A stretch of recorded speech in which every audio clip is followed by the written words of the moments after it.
gentlemen, and welcome to the final episode of 2014 of I Got Gameplay.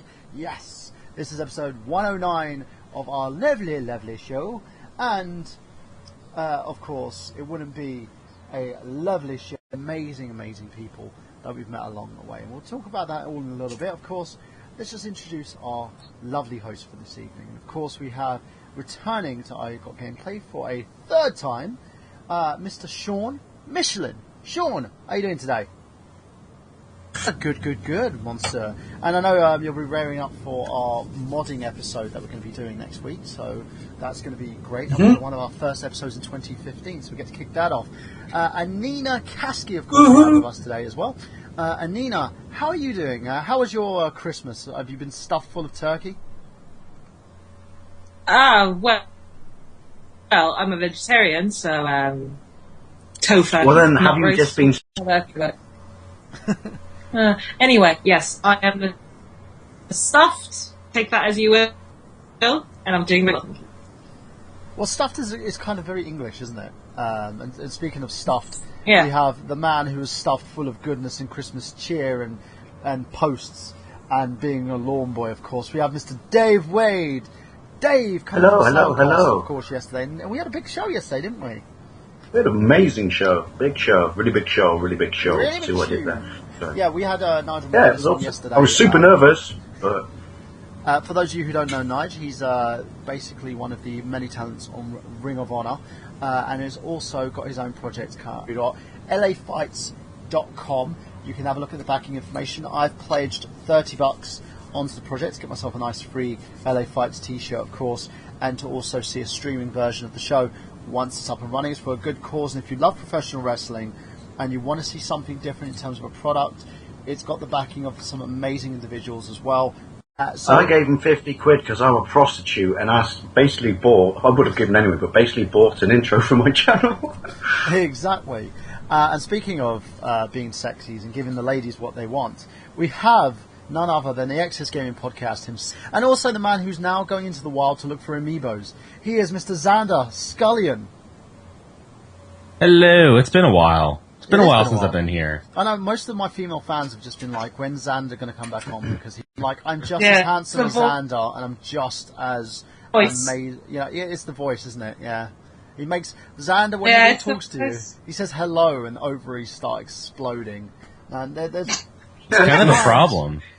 You do have a problem.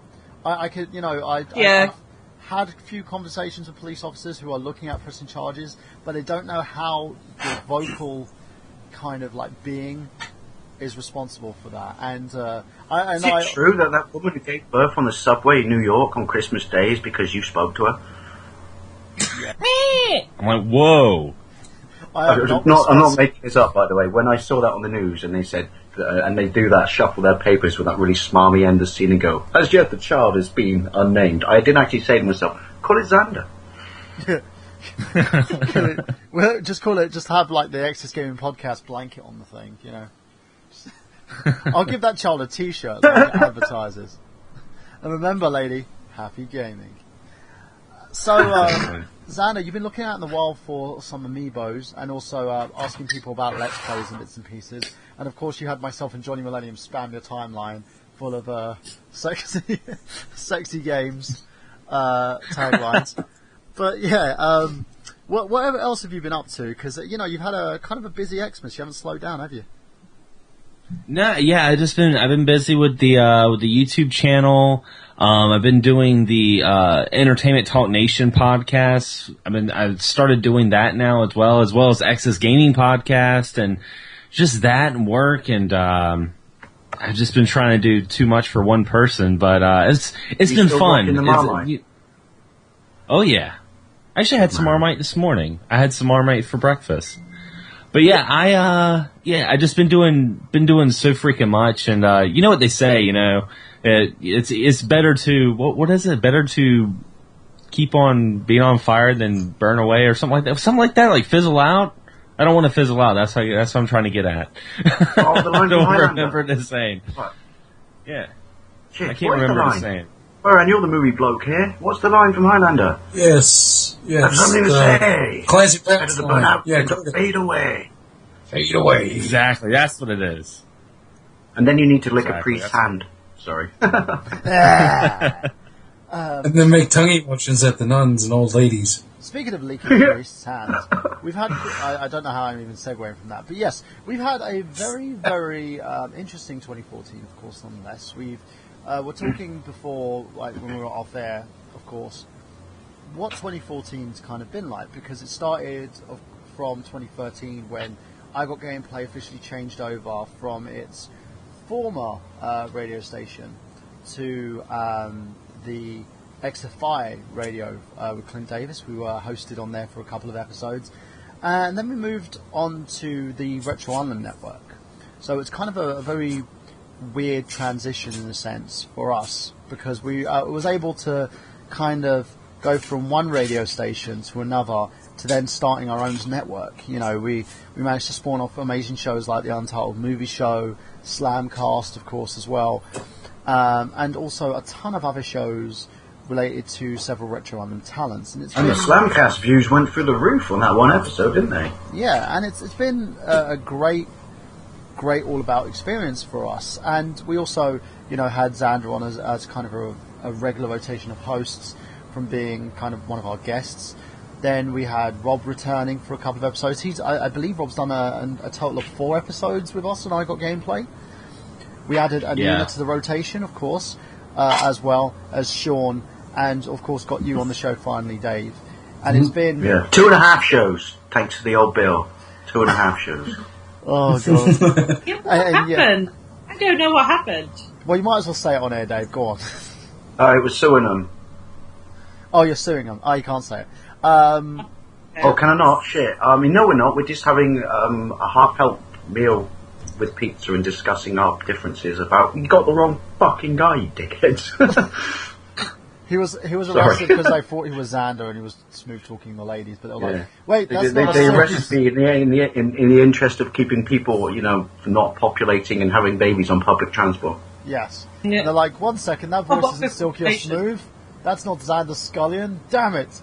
He's alluded." I guess it's a compliment, though, isn't it? That I can say that they confused me for, you know, an 18-stone man. This is what your taxes are paying for, Great Britain. This is what. Well, they just Well, you're looking like at 5 stone, aren't you? really closely. They was just so close to you. They thought you were 16 stone. I think I mentioned, didn't I mention it? He actually said to me, and I didn't help myself, when he goes, "Have you been drinking, sir?" And I went, "Yeah, no shit, Sherlock. It's fucking 3 o'clock in the morning on a Saturday and my day off. Fucking A, I've been drinking. No one watches Match of the Day sober, at least when you support Liverpool." So let's go into a little bit about say like our not just the show, but Inside quick question, Mr. Byrne. It is the greatest T-shirt in the world, isn't it? Yes. Thank you. So let's talk about 2014 in gaming. Now, we usually do our news segment and go into our little news intro and talk about what's going on in the news. Kind of been a slow news week per se. And you know what? I want to do one thing before we do that. Let's talk about what we all got for Christmas. So we'll start. That's a beauty T-shirt. Yeah, we'll start with you, Dave. Tell us what you got for Christmas. Is any goodies? I got my brother Jason bought me. See, I was shrewd. This sounds terrible. He's really lazy. He just sent me a Facebook message one day. He said, "What do you want for Christmas?" And I went, now I could just get one Wii U game, or I could go for slightly older Wii U games and get 2. So he bought me Batman Arkham Origins, and he bought me Amazing Spider-Man, because I just want a free-roaming Spider-Man game, and I don't know if the second one's out on the Wii U. I got that DeLorean T-shirt, the Slaughtered Lamb T-shirt, and the Evolution of a Zombie T-shirt, but quite possibly the best present ever was a blinder from my mum. My mum also bought me Batman 3 Beyond Gotham on the 360, but I have a toast stamp, an official Marmite toast stamp. It's awesome. You stamp the bread and then you toast it, and it says, in the shape of a Marmite jar, "Spread love." Oh, nice. And do you know what the best thing about it was? When she told me afterwards, I said, "Where did you get this?" And she goes, "You know what? It will cheapen the present." I went, No. Tell me. And then I told everyone else, who likes Marmite behind the scenes, and they were so jealous. She goes, "I found it in a pound shop. It was the only one." You know what? Your mom is awesome. And she knows my brother Ian my twin brother bought me a massive coffee book table, which is every year of Marvel Comics covers. It's huge. It's almost as big as Kramer's coffee table book. It bought me. It's every year of Marvel covers for all the comics in pictures. But Dave, I feel like Moses into a coffee table. Unfortunately, not. I might glue legs onto it. I need to glue legs onto it. It's so fucking heavy, I can't lift it. Let's go to you next, Xander. What did you get for Crimbo? Well, I actually did a Christmas special that showed a lot of the stuff I got for Christmas that you guys can check out on youtube.com/XanderScullion. Shameless plug. But, but no, I mean, other than that, I got some gift cards from family. Yeah, I got some gift cards. So I took those gift cards and I went amiibo hunting, which you can also watch that on YouTube. So I mean, that's what I've been doing for the last We need to do that. We need to give you a theme song. This is the Amiibo theme song. I think you need a soundbite, Mike, that you can actually put on when people would plug their channel because it'd be funny, and then it just goes shameless plug. Shameless plug. Yes. Need a soundboard. So, did you find any successfully find? You did find a few. Ones that cough. My kids already have.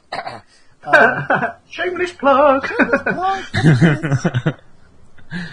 No, I ended up getting, cause I went to Toys R Us and they had to buy one, get one 40% off amiibos. I mean, they also had it on Disney Infinity and Skylanders. They had all those little figures. They had them all buy one, get one 40% off. So I ended up getting Fox, Peach, Donkey Kong, and Luigi. And then it was funny because I was looking for Captain Falcon.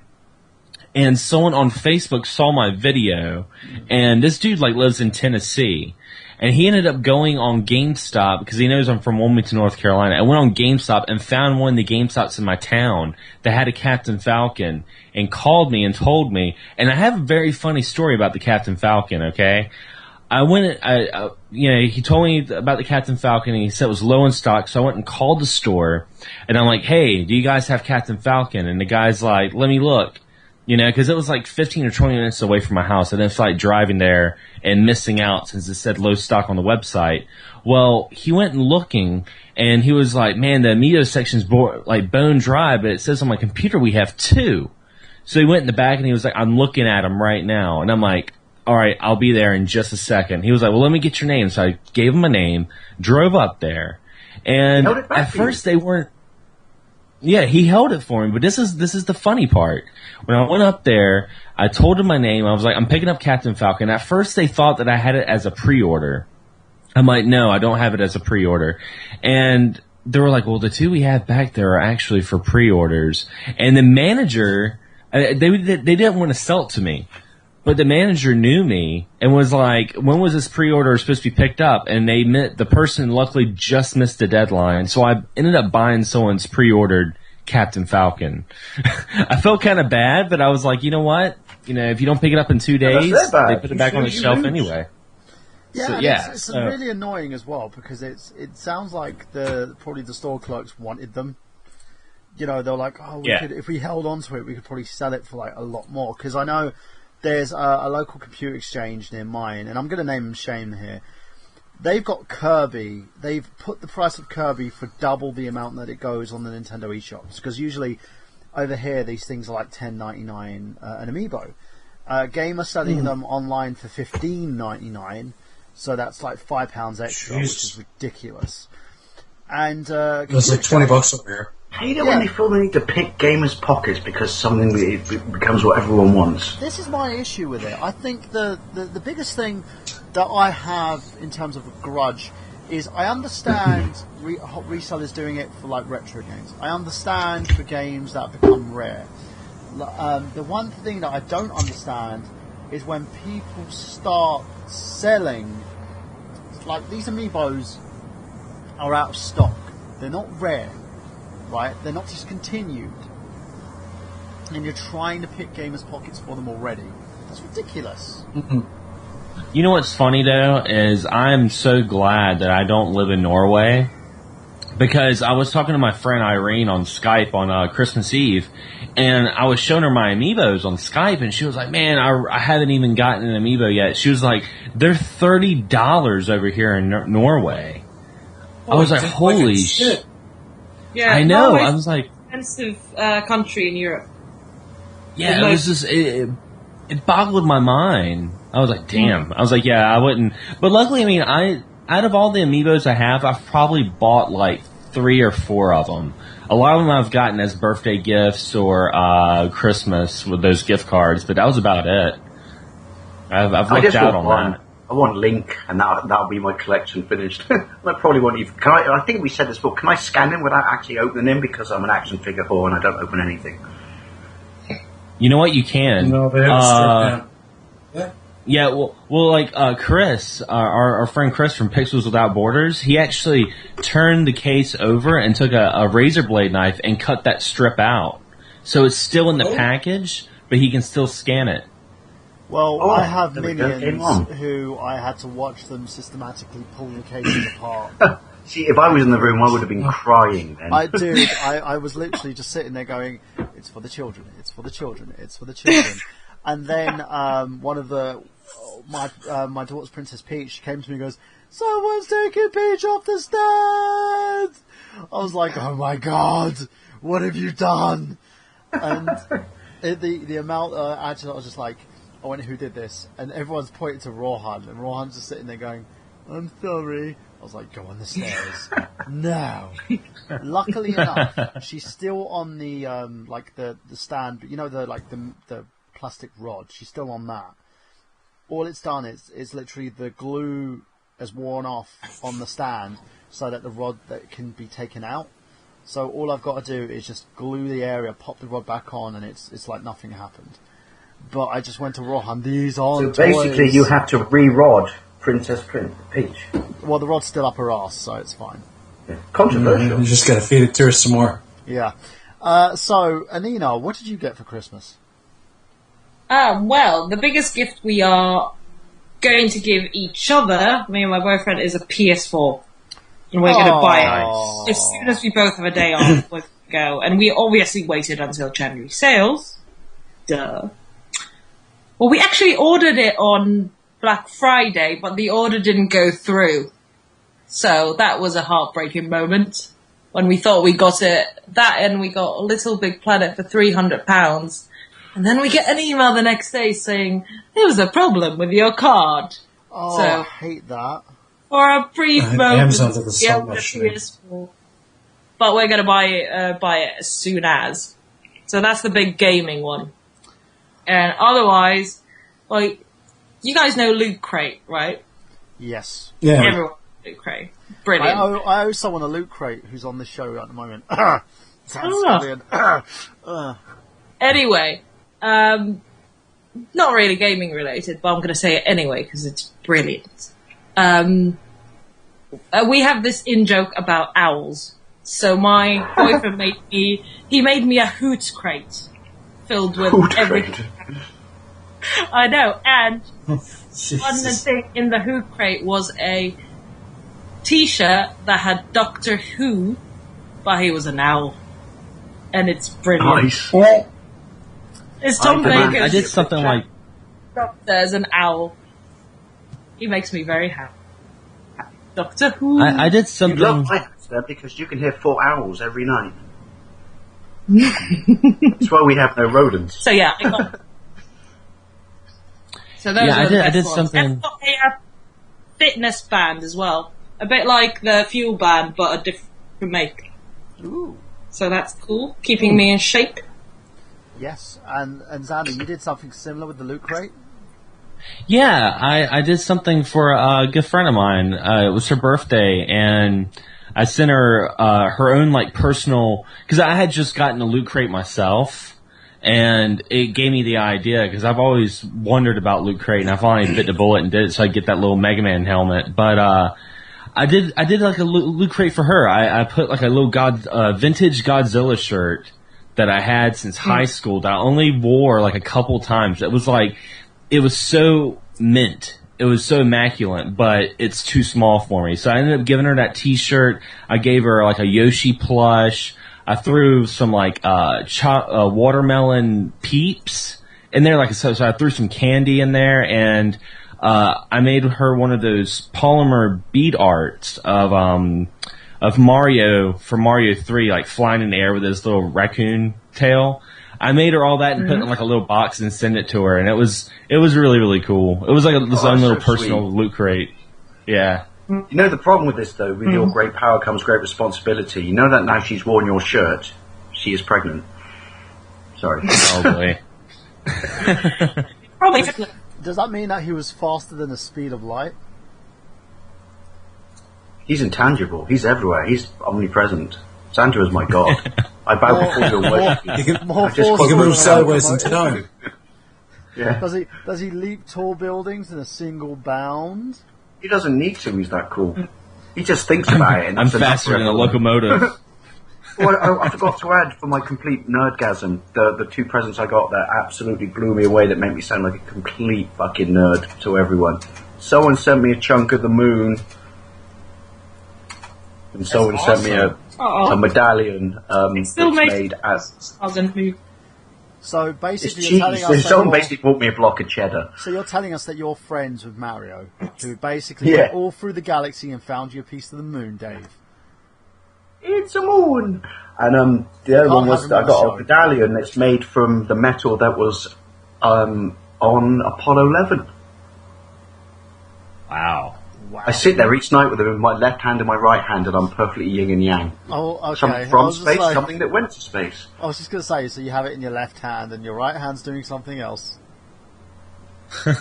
No, you pervert. My right hand is holding the moon rock, because that's where you put your right hand. On your moon rock. Oh, that sounds even worse. Yeah. While your left hand Sounds gently like strokes through Apollo. But I showed it to my dad, and he was like, because I misread it on the back, and he goes, "You do know this isn't actually a meteorite, it's actually part of the moon." And I just went, "Holy shit," and went weak at the knees. "Hold me, George." That's my dad's name. so And it was just, yeah. basically, So, if you held the Apollo for long enough and had blackface on, you could you call get your yourself- moon rocks off, but or you could call yourself Apollo Creed. Living in America. Sorry. Yeah. So But I I want to be can't buried in my image of- DeLorean t-shirt, holding those holding two a things in moon my rock. hands. sorry, Anina, what you saying? Yeah. I can't get over the image of him holding the moon rock and saying, "Hold me, George." That is just a very weird image in my head. I say moon rock though. It's Rock of 53 moon? milligrams of a moon rock, Hey, it's and still you've got a little hole in the front of it, right? It shows a picture of the moon and then the moon rock, and it's very unimpressive in size, but it's from the fucking moon. exactly. Sean, what about you? What did you get for Crimbo? Well, from the family, I just got various gift cards, of course, and just use them various things, mostly beer. Not really, but I bought a few things.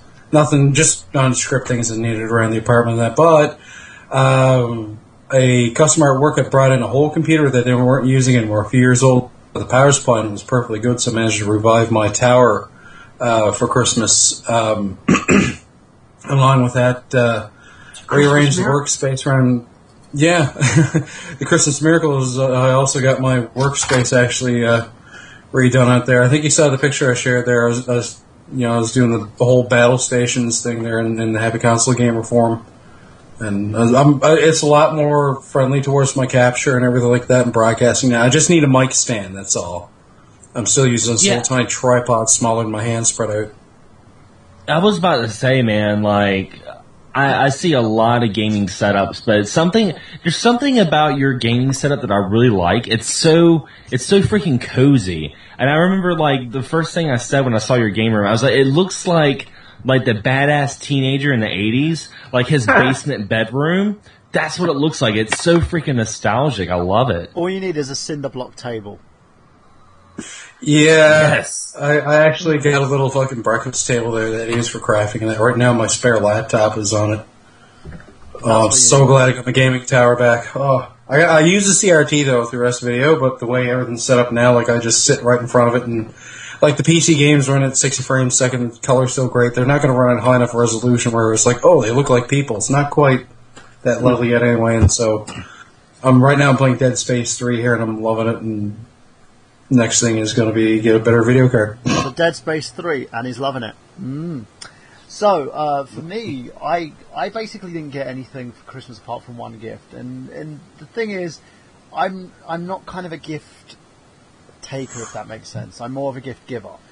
You're more of a giver. Yeah, well, it's true. Sorry, I was thinking the editor's descriptive term of that. Sorry. I've been giving gifts out to like loads of different friends of mine, and everyone keeps going to me, Burhan, stop giving gifts to us. You don't have to. I had a few friends who had kind of an issue with their Christmas, couldn't afford to sort of like splash out on themselves for Christmas. So I went, you know what? I'm going to do something for them. I won't say anything. Got them some gifts. And the first text message I got was one was like, A, thank you. B, are you fucking crazy? And C, everyone's going to enjoy this. And, you know, and also kind of asking how much it was. I didn't say. The exchange rate was really good, so I basically, you know, sorted that out. I got the... You tell me you did it in your Doc Brown wig. I did. I was like, great Scott! And I had I was gifting today. I was gifting today. I had like the minions as well. I got them their amiibos. They had also Skylanders Trap Team. I got them the Dark Edition, which cost me like 80 quid. And that's cheap for that. And that was on the 360. They enjoyed that. They played that. I was sick for the majority of Christmas just due to a stomach bug that I contracted. I didn't know how the heck I got it. But my bro came and said, hey, I've got something for you. And I looked at it and went, what have you got for me?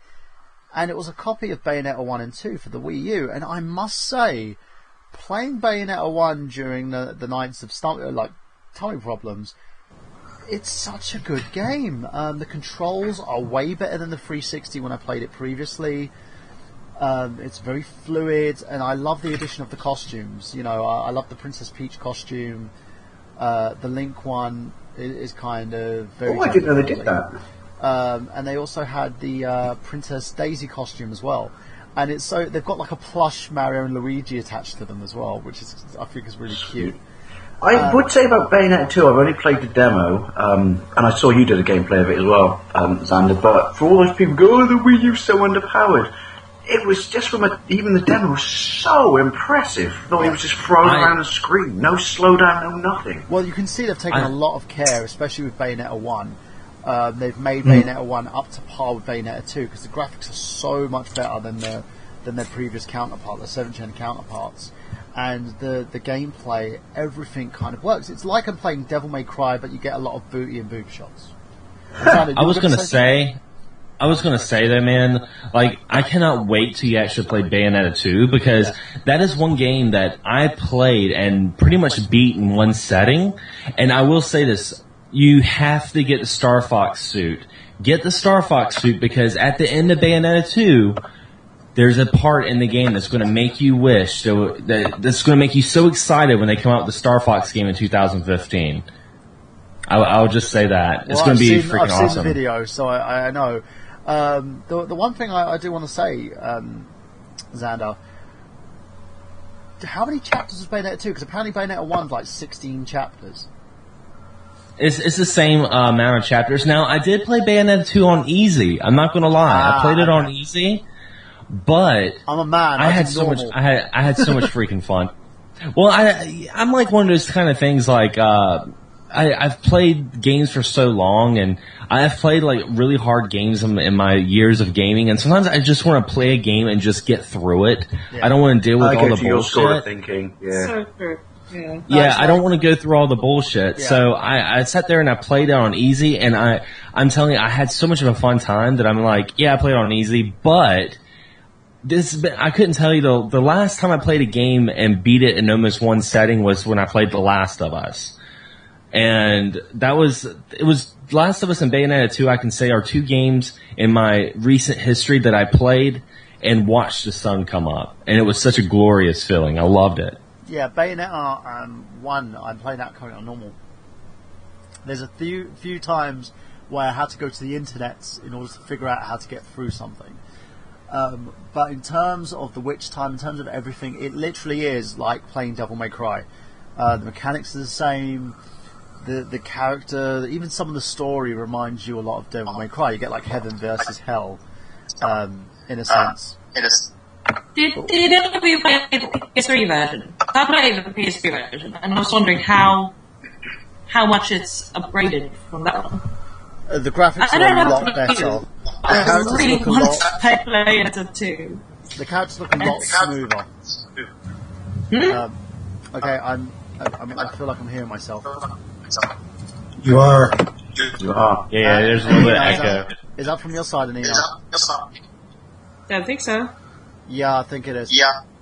Alright, let me see if this helps. I think Xander was softly to your computer and it's jizzing out right now. Yeah, maybe. That's that? Yes. So yeah, it's a lot more smoother. The graphics look a hell of a lot better. It's been upgraded to the fact you can tell that the Wii U's working overtime to make this look amazing. The frame rate, I believe, works at 30 frames per second. The thing is, the game's been re-engineered because it's not.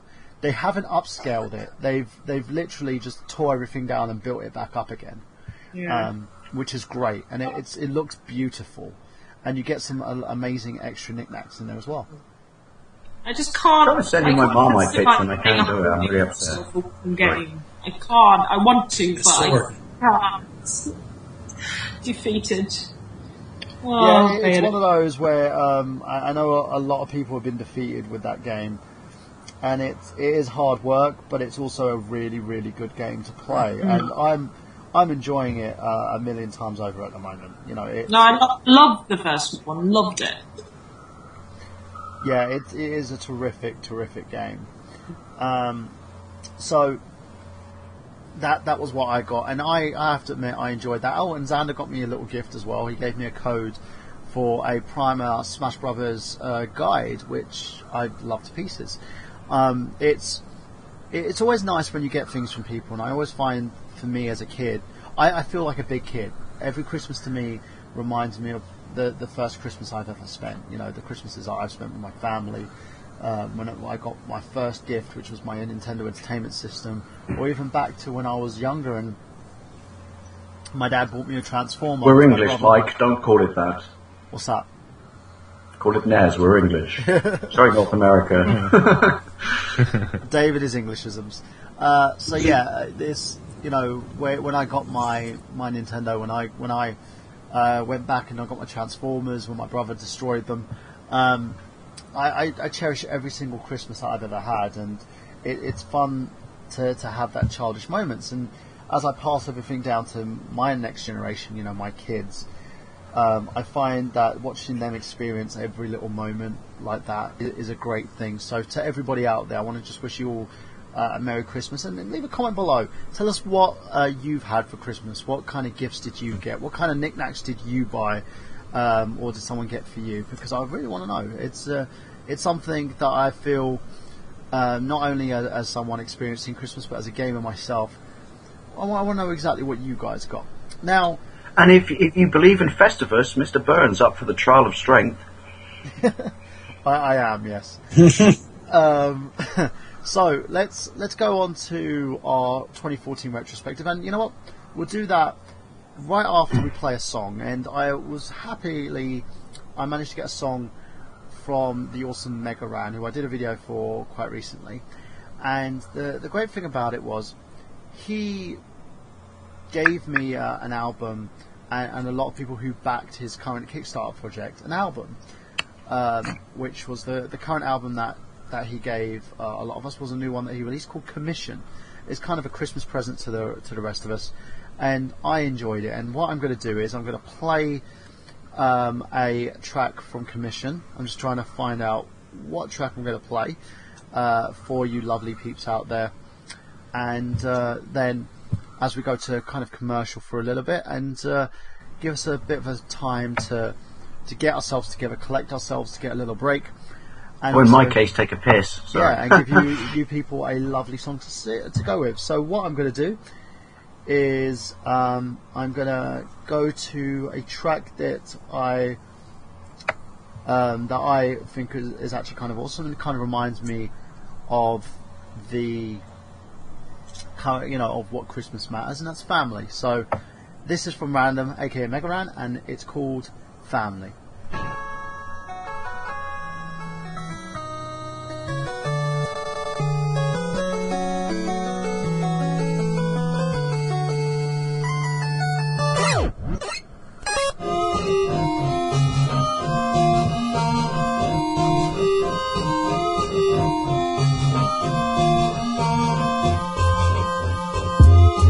Revolution will be live streamed, followed by yellow tape and police sirens. Before Mega ran, people forget there was Raheem. Teacher rapper, never lost my dreams. I filled up 20 composition books with mad rhymes, with missing hooks. Never was my strong suit. High school was tough, mainly cause I tried to force into the wrong group. Till I decided I was standing out, handing in papers. Now they like to hand them out. Might not leave my kids with wealth, but I can leave a legacy in records that I felt. From the blocks to the birds to the blocks again. We fall down and we box them in. I remember dreaming about the things I do on regular basis. I'm living my dream now, out in far off places. This was for the fans who believed and ran. I'm still random, who needs a plan? Cause when I'm down and out and thinking everything is worthless, you make a purchase that makes me believe I can. Let's go.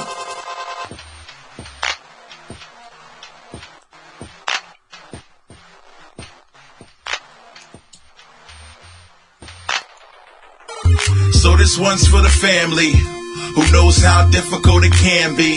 No, not the fans, but the family. You were there for me, you understand me. So this one's for the family who knows how difficult it can be. No, not the fans, but the family. You were there for me, you understand me.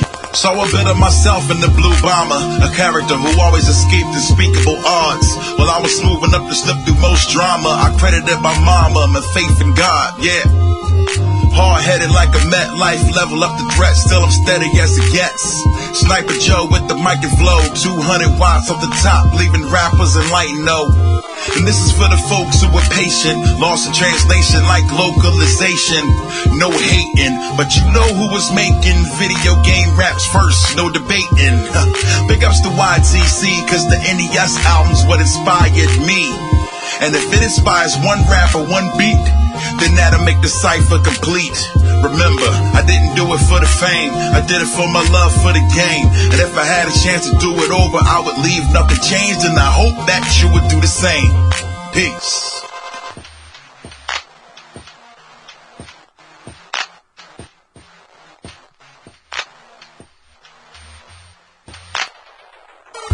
So this one's for the family who knows how difficult it can be.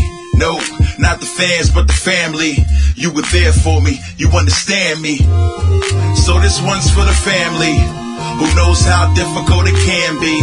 No, not the fans, but the family. You were there for me, you understand me. Yeah. This one's for you guys. I appreciate it. Since 2007, when I had this strange idea that I thought would be complete career suicide, I decided to go on and do it and face whatever wrath I would face.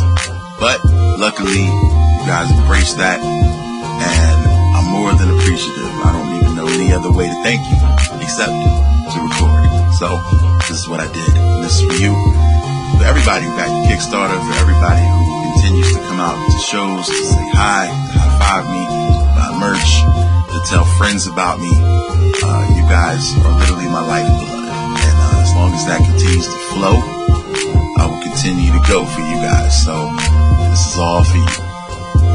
Special shout outs and mega artwork by my man Thorvaldson. Man, and everybody who continues to do the good word and do the good deed and tell people about Mega Ran. I'm out. Peace and love. Until next time. The man did it again! But that blue dweeb hasn't seen the last of us. My robots have almost finished repairing the airport, Mr. Mayor. The city offers its congratulations, Mega Man, for a job well done. The credit goes to all of us. Even me? Even you, Roll. And my faithful robot dog, Rush. Game over. That was Random aka Mega Ran from his commission album, and it was track 10 called Family. So, Mega Ran, I know you're out there with your got your next chips and trips coming up, and to each and every one of you, I'd like to say, just keep dreaming, because that's what the song's all about. It's all about those who just want to accomplish their goals and do something with themselves. And speaking of someone who wants to accomplish his goal, I'm going to plug away throughout this episode, just give him a little bit of an extra push. He is Nigel McGuinness. He's doing a new concept in pro wrestling called LA Fights. Go to lafights.com. You can check out some testimonials and check out his Kickstarter and give him a bit of a backing from us. Just tell him that Mike sent you, because it's one of those projects which I would be happy to get off the ground. If you're a wrestling fan and you want to see an alternative in pro wrestling that's not WWE related, I suggest giving that a look-see. Now, going on from that, let's talk about our 2014 retrospective. I'm going to give you guys some dates and talk about what would you think has kind of happened for these certain aspects of gaming, in a sense. Because 2014 has been a big year. It's been a good year in gaming, it's been a positive year, and it's also been a very shit year as well at the same time. But it's been a year nonetheless. It's another step forward in terms of us. As I Got Gameplay is celebrating, I believe this is our 3rd year in terms of operation, which is a great thing. And we also include the inclusion of new hosts, with us saying goodbye to other hosts who have left us and have gone on to do other things, and also retrospective shows, including a great show that we did with Chris the Daceman Dace as well. And for gaming as well, from the 7th of January, Sony introduced its own kind of thing. You know, it was something that they considered kind of a next wave in gaming, another wave, because a lot of people have had issues with going digital in terms of their games. But Sony have put something together which is a cloud streaming service known as PlayStation Now. It was announced, and it's currently still... It's under... I don't think it's under operations of yet, but the pricing structure is kind of head-scratching. So let's start with you first, Xander. When they first announced this on January the 7th, what did you think about it? I was kind of like, oh, this is kind of cool. Then I saw the prices and the service, and I'm like, oh, this is kind of stupid. I mean, it's a really good idea. I think if they just do some price changes and they lift those time limits and stuff like that, I think it would be a great service, because, I mean, you can go back and play some of those old games that, I mean, to be honest, I know I'm looking through it through my eyes and through some of our listeners, and I know some of our hosts. I mean, we still have a lot of the PS1 games and the PS2 games. Some people haven't held on to it, and it's a way for them to kind of go back and play those games. But, you know, having to pay $12 for a game for 4 hours is kind of ridiculous, especially with the games today, when the first hour is them holding your hand and showing you what the X button is. Yeah, and that's one of the things that bugs me about this. It's like the price range that they're looking at to rent a game for 30 days. You could basically buy a game pre-owned for less than that. You know, it is ridiculous. So let's ask you, Dave. What do you think of PlayStation Now, and do you think it's representing what Sony's trying to accomplish here, or do you think it just seems like a stupid service? I agree with Xander. It's a good service on paper, and the idea behind it is kind of good. Well, no, it's very good. You know, to give people who may not necessarily have all the older consoles, or go through thrift stores and stuff like us to buy older games and stuff like that. But the price structure is absolutely ridiculous, as is the time structure, and as you said, basically, you're renting. So, and like Xander touched upon, which is you rent it for this certain amount of time, but dependent upon the game that you pick, you might spend half that fucking time just doing your handheld tutorial shit, because there's a lot of games out there where, even going back to PlayStation 1 where your hand was held, which made sense for the game, because it was a complex game, but, held your hand for like a couple of hours and shit. But that's all well and good, because that was intended in the original game as a solid, media format. But to rent a game like that, at those prices, means, I don't know, I think some of the titles that they put on there, you're not going to get the full experience out of them because of the way the rental system works. It sounds good on paper. Expand or fiddle with a Sony, so how dare we have an opinion on them, because they won't listen to us anyway. But cough, not quite as bad as Microsoft. But fiddle with it, Sony. It's got potential, but it needs a little bit of tweaking, if that makes sense. I agree. Make it more friendlier to not to the fans, but to your consumer, because at the end of the day, your consumer is putting a lot of money into something that they're basically renting. I agree. So what about you, Sean? What's your opinion on this? Well, when I heard of it, I was like, okay, so I had moved and I had lost my PS2 to move, whatever, but I didn't have a PS3, but I heard that one of the services was going to be where you can use it with Android, and I just gotten a new one of those little $99 Acer tablets, and I rooted it so I could use 6-axis and use a PS3 controller with it. So that was like pretty good. I could just rent games like that, or maybe even, and I was hoping and praying they were going to release the Vita TV over here, and they did a few months later, and I believe they had said that it was going to be available for Vita TV or something like that and Sony Smart TV. So I was like, yeah, try it out. Like some games, they just sit in my collection. Some games were just renters. Like I got Dante's Inferno there. I still have yet to get through it, but it's like 3 or 4 hours there. For me, the bang for the buck would be there for that. But the pricing, no, they need to fix that. They need to get on that. Anita, did you look at like PlayStation Now at any point? Did you see that and see if what the pricing structure was? Yeah, I saw a little bit of it, and I agree with what everyone's been saying, which is great idea.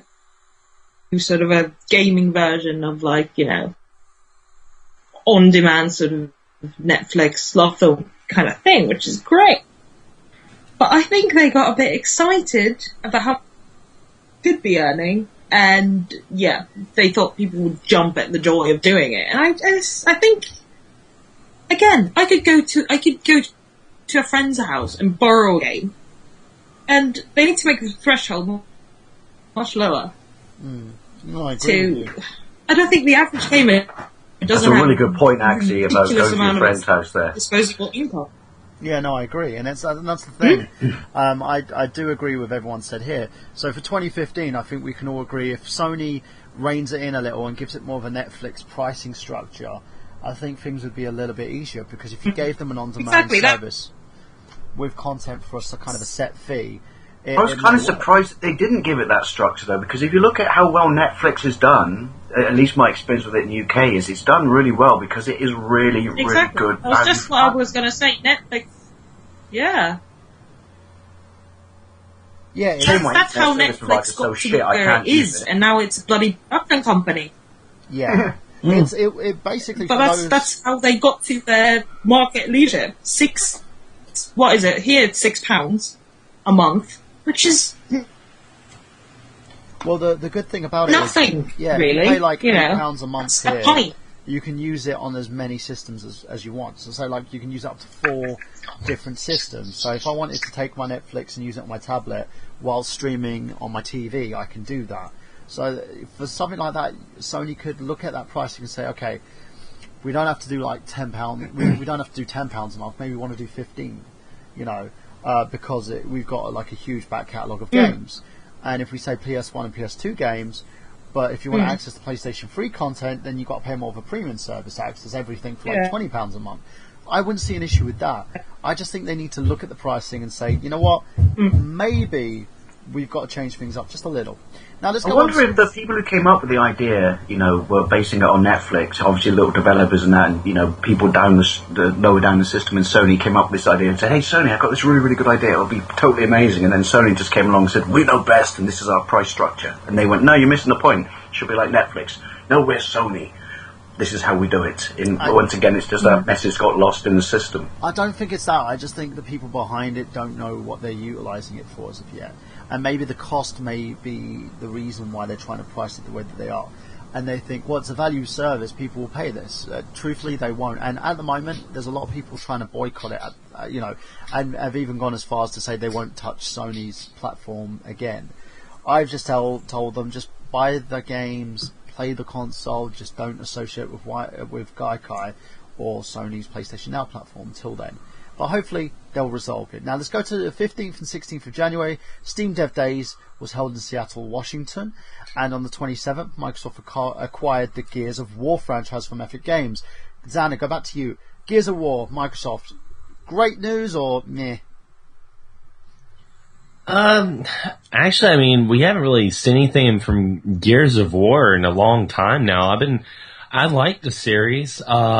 Epic Games, actually, the studio was like 2 hours away from where I live at. And, so it was a local studio, so I was sad to see it go. But, I'm surprised they haven't done anything with Gears of War for Xbox One. Well, that's the reason why Microsoft acquired it from Epic Games. They acquired the rights from it, so that they can continue the franchise, because it was a big first-person shooter franchise from Microsoft. The last one didn't do as well as they hoped, but hopefully now they've got a bit more time to breathe. It will possibly do a lot more. Now, on February the 5th, Double Helix Games was acquired by Amazon.com. So let's talk about Double Helix here, acquired by Amazon. Amazon have already acquired Twitch. It seems they're going into a bit more of a gaming market. Dave, what do you think about that? Sure.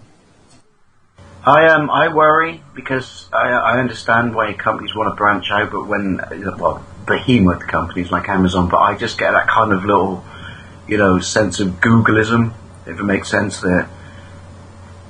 Right, so I understand why you bought it, and your goals for it might be just and true, but do you completely appreciate what it's for in the first place, or you just going, that's worth money, people seem to like that, we know best, we'll market it properly, and then somehow along the line it gets distilled down and watered down and loses what everyone loved about it, if that makes sense. I just worry about, global monsters buying stuff that, was, popular and big itself, but established itself by, being good, by, delivering to the gamers and stuff what they wanted. And then, these companies come along and just go, we know best because we got blokes in suits who can market shit. Very true. I like the fact that Twitch got bought out by Amazon and Google, though. That really worried me. I'll take that in a heartbeat. Yeah, because Google would probably turn it into another YouTube service. Which is, we've seen how well YouTube has been going in terms of Google, and saying that we are currently streaming on YouTube on youtube.com/Unlim Radio. Sean, what about you? What do you think about Double Helix Games being purchased by Amazon? Well, I mean, it's shown, when, I'm not going to try to spoil or anything for later on in the year, probably if you're bringing it up, but, Amazon's been making a lot of bold moves in a lot of areas. And they're trying to branch out from just being Netflix was like a video rental company. Now they're like a media conglomerate company. Of course, they're Emmy contenders now. But I can see Amazon trying to go like that, along with a bit of Google in there. I don't think they're going to quite get big Walmart's its own thing for one thing. And you might even see Walmart try to do the same kind of move, which would suck. Walmart could do porn or something. Oh, God, that'd be awful. But the point I'm trying to make, though, is great value porn. Oh my God, yes. Porn? They already rape me because I work for them. That's why mums go to Walmart. It's in the bargain bin in a week. But I can see where they're trying to expand their brand and into entertainment and gaming, and how they're trying to get their own. Like everybody else has their own in-studio developers, so they need an in-studio developer. Boom. Good candidate. Yeah, I agree. Anina, did you hear about this purchase, and do you think having a game company owned by Amazon is a good thing? I don't know. I'm prejudiced because I used to love film, and Amazon obviously bought Love Film, and a service which I was a subscriber for 5 years? as soon as Amazon bought it, they changed the interface completely, made it the weirdest, most un-user-friendly thing on the planet, and I immediately I gave it a month, didn't get any better, got worse actually, and then I just quit. So, depends what they're going to do with it really, but I'm prejudiced, I have to say. I miss Love Film a lot. Now it's Amazon Prime, and it's really horrible to use. Well, on February the 18th, Irrational Games, the creator of Bioshock series, was shut down. And this came to a blow because the Bioshock series of games were amazing. You know, it told an amazing story. But due to budget constraints, I believe they were shut down by their parent company, if I am correct, because I remember they were bought out. Announced February 18th, 2014 by Kevin Levine. They were closing down 15 members of staff to follow Levine to focus on digital downloads and narrative-driven games for Take-Two Interactive, who are the parent company. Levin stated, "I am winding down Irrational Games. As you know, it will be starting a smaller, more entrepreneurial endeavour at Take-Two." So, you know, it means they've probably still got the Bioshock property. They just shut the company down. Now, the 10th British Academy Video Game Awards were held in Tobacco Dock on the 12th of February. 17th to 21st of February, Game Developers Conference 2014 was held in San Francisco. And March the 18th, the Project Morpheus Virtual Reality Initiative from Sony Entertainment for the PlayStation 4 was announced. Now, this is their version of the Oculus Rift, in a sense. It's their way to give more spectrum into their gaming. It's a code name for an upcoming virtual reality headset produced by Sony and is designed as a fully functional PlayStation 4 accessory, and it will also work with the Vita as well. It's currently in prototype form and it'll be released sometime probably in 2015 onwards. Xander, what's your opinion on this? What was the question? Because you cut out a little bit of it on my stream. Project Morpheus. Sony introduced a new headset which basically would compete with the Oculus Rift in terms of giving them a bit more spectrum to their gaming. It will work with their PlayStation 4 and also work with the PlayStation Vita. I mean, if it works well, I mean, good for Sony. I personally, I haven't even had a chance to even try any of those platforms yet, so I don't know. It's so science fiction to me because until I actually try it's just hard for me to wrap my head around. No pun intended. Dave, what do you think about it? As a child, virtual reality was just like one of those things I always wanted. Larry Bundy Jr. actually found a competition. I entered into a Sega magazine in 8-bit days where, by the way, people, technically I invented virtual reality before all the arcade machines and everything. And I came up with a helmet that you would put on your head and you could get virtual reality somehow out of a Master System. I only came third, annoyingly. I was beaten by a coffee machine. But yeah, it's what you always want as a kid, and I hear really, really good things about the Oculus Rift, so I'm kind of with Xander, which is, I don't own the platforms to experience it on, but if they can actually deliver it properly, and it's not some flaky, dodgy experience and gives me my childhood dream, then brilliant. But there's also a little bit of me that's kind of cynical in the sense, which is, Sony stopped nicking other people's ideas who took all the big leaps, changes, and, risks, and then he just went, well, that works. Let's do our tint on that, if that makes sense. But no, I hope it does. Like I said, I don't own the platform. It'd be very interesting to see how it works on the Vista. But yeah, if they can actually pull off what Ick or 8-year-old Dave wanted, then I will applaud my hands and possibly buy a PlayStation 4.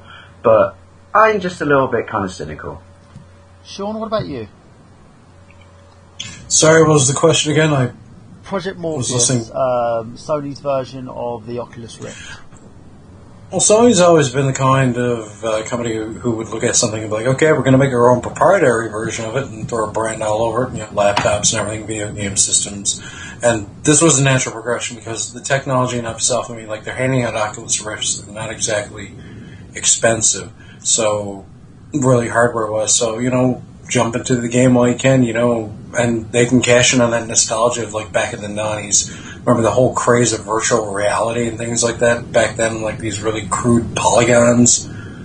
And this was how the vision of cyberspace was going to be, and so now they get to kind of like, hey, remember how we brought that up 20 years ago? Well, it's here now.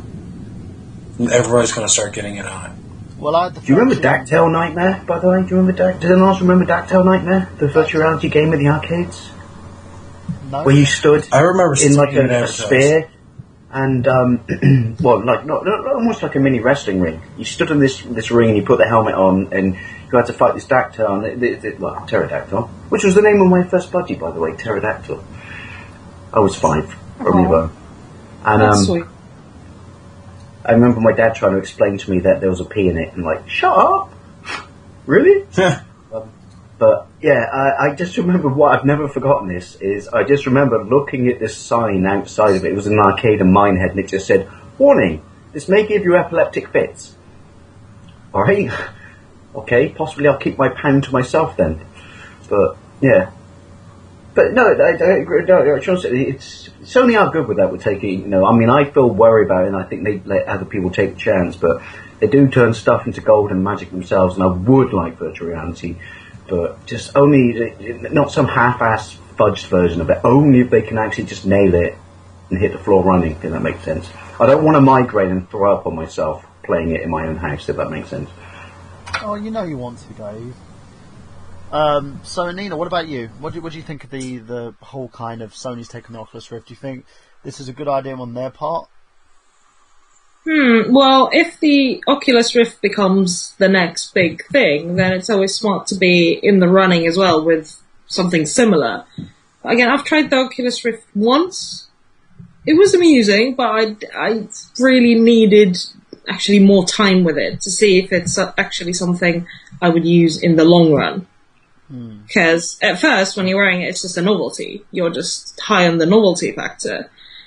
But I'm still not sure if I'd be one of those people who would actually want to sit at home with, the big headset on and really immerse myself. Because I know for a fact, any kind of horror survival game, no way. No way. I would like to not die of a heart attack at age 30 because of, being scared by some virtual reality zombie. But, I don't know. If it is the next big thing, virtual reality, and it stays, because if you look at films, 3D hasn't really taken off as much as I think production houses wanted it to. I think most people still prefer just to watch 2D instead of paying more for the 3D experience. So, yeah. So we'll have to look and see. Yes, we will. Speaking onwards, let's continue going with our trend there. 25th of March, the Oculus VR was acquired by Facebook for $2 billion. We've all talked about the fact that we don't feel that this is a great idea having Facebook acquire something like this, and it was a complete and utter nightmare. So far, they've basically stated that it was a good idea because they've gotten access to unlimited funding per se to make sure that the Oculus VR technology is working. Mark Zuckerberg suggested that he wanted the kind of Oculus Rift technology to have adverts and other bits and pieces in it. Again, it's very, very worrying perspective. I think Alpha Megasin put a good take on it, where he basically states that he feels that this, for him, it's just a cash cow for Mark Zuckerberg and his Facebook company. Now, 20th to 30th, Res 2014 was held in NEC Birmingham. PAX East was held on 11th to 13th in Boston Convention Center. April 12th to 13th, Midwest Gaming Classic was held in Sheraton Milwaukee Brookfield Hotel in Brookfield, Wisconsin. May the 20th, Nintendo discontinues the Nintendo Wi-Fi connection servers for the Wii and 3DS games. Xander, what did you feel about this, being someone who still plays with his Wii and also his DS? I was so sad. Play with your Wii too much, you'll go blind. You do know that. I know. I was just shaking that Wiimote like it was nobody's business. But I think Jason Heine really hit the nail on the head. I remember he made kind of like a memorial video of the Wii when it was when the network was going offline and that blue light no longer lit up, you know. And I was really sad about it because I always wanted, because I still say the Wii had a better virtual store than the Wii U, definitely, hands down. I mean, I really wish they would have took those games, all those fantastic games from the virtual console library from the Wii, and transfer it to the Wii U, because, man, you can't get TurboGrafx, you can't get Neo Geo games on the Wii U, and that really sucks, you know? Is this the UK thing then? Because you know on the Wii U, if you go into Wii mode, you can still access Virtual Console in this country and have all the games to download anyway, but you have to buy different points. The points are different from the points. Because I haven't tried it. Apart from the region things they do, where games just get discontinued anyway. Try it. Let me know for a PM or something. Go into Wii mode, and then go to because at least the last time I checked, it was the 18th of December, and I downloaded. I forget what I downloaded, but yeah, it's because I heard that they haven't. This is my understanding, because I was devastated when I heard this, and then someone sent me a message saying, like, dude, do you know if the virtual shop or virtual console still be continued? I'm like, really? Yeah, but only technically if... Well, I don't know about a Wii, because mine's soft modded, so I don't dare put it on the shop, because I'll get bricked. But my Wii U, I can still go into Virtual Console through Wii mode and download the games. So, someone else out there, please confirm that I'm not mental and dreamt the whole thing. Leave a comment below, guys. Sean, what about you? Oh, sorry, yeah, I used the Wii for years, and I've lost my Wii in that same move as I lost the PS2, but I was really into a lot of the games. I'd buy games. I had a modded Wii, but I'd still buy the games, of course, and Paper Mario and things like that. It was great, just like not have to worry about having a different system, and just for a few bucks I can actually get a game that I enjoyed playing. And yeah, like TurboGrafx games and stuff like that, import games. And somebody told me, apparently, was it... the Virtual Console and WiiWare would still be supported, and I think the YouTube app, does that work? The YouTube channel or something on there they call it? And I don't know about Netflix though. I got to check out for Netflix. They still advertise. No, it does in this country. Because when they advertise Netflix on TV and they say you can access it and they show the consoles on the screen, or at least very recently they show. Wii U, Wii, PlayStation 3. This is before, they started putting the new consoles on there and stuff. But yeah, I'm sure I still remember seeing a Netflix advert that said that it's accessible through the Wii. But don't quote me on that. Yeah, because my girlfriend just got a Wii for her two kids there, and she wondered about Netflix working on it. I was like, I really don't know. I haven't used the Wii in over a year. It's still one of my favourite consoles, and I use mine daily. I once read my name in snow. You know what the puzzling thing about it is? Why they released the Wii Mini. It was just like... Because that took all that away, didn't it? Yeah. I will say... exclusive to Canada or something? No. It was. It was. We got it here in the UK as well, the Wii Mini. Yeah, we ended up getting it here in the States. And I will say this. I think it's a glorified paperweight, because, you can't go online with it, you can't play GameCube games, and you can only play Wii games, but it looked so freaking awesome. It looked like such a nice little console. I love the red and black trim that it had, and, if I ever find one out in the wild and someone's selling it for like $20, I'll buy it just to have it, but yeah, it's kind of a paperweight. Yeah, it makes me think of the NES2 and the SNES2, and Nintendo's tradition of a shaved-down, top-loader, bargain version of their console.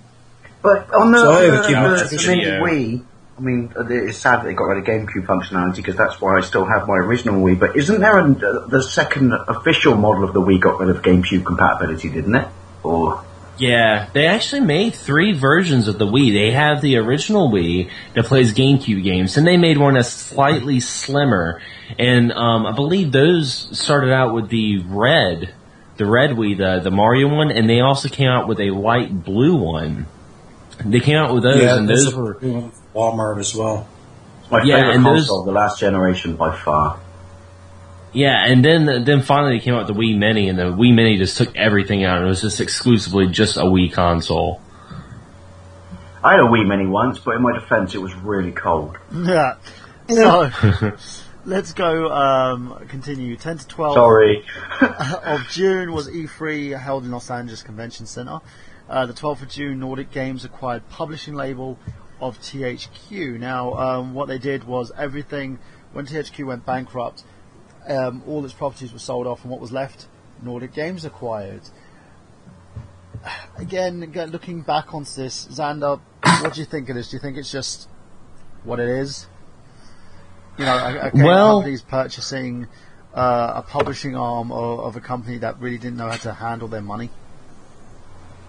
It was really sad to see THQ go. I was a big fan of THQ. I loved, especially the wrestling games, and I think one game we can kind of touch base on that went through a lot of hands that THQ had a big part in was South Park: Stick of Truth. A fantastic game. And this is probably the one time I'll actually say something nice about Ubisoft. It was actually a good game. So, every time someone says the name of that game, my brain just goes, "You have selected your class."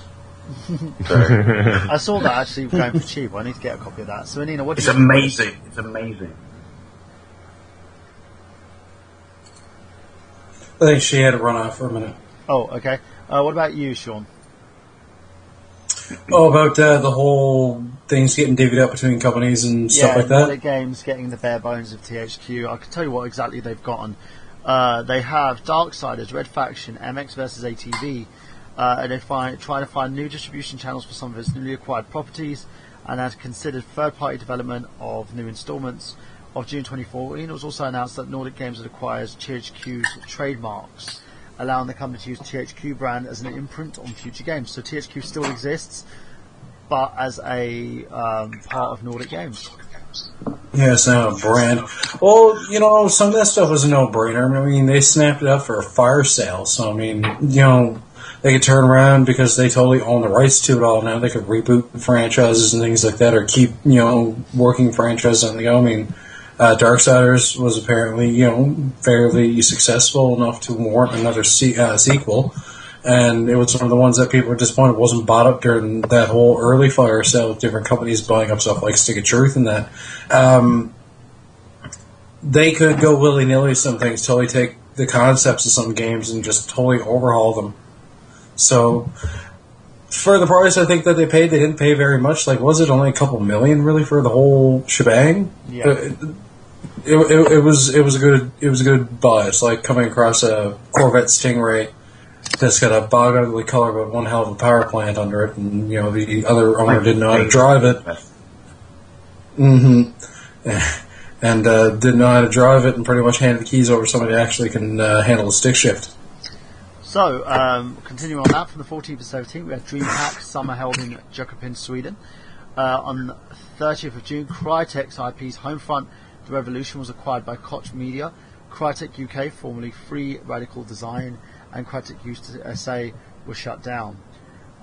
Electronic Arts shut down more than 50 multiplayer games. I'll tell you what games they included. Yeah, I'm just going through my little pop-up window here and tell you exactly what the multiplayer games was that they shut down. They announced to shut down more than 50 multiplayer games in June 30th, 2014. As the GameSpy multiplayer server was being shut down, removing games would make resources available for newer game titles. They included PC, Nintendo DS, and Nintendo Wii games. So it was basically just a way to kind of get rid of and free up some space for newer platforms.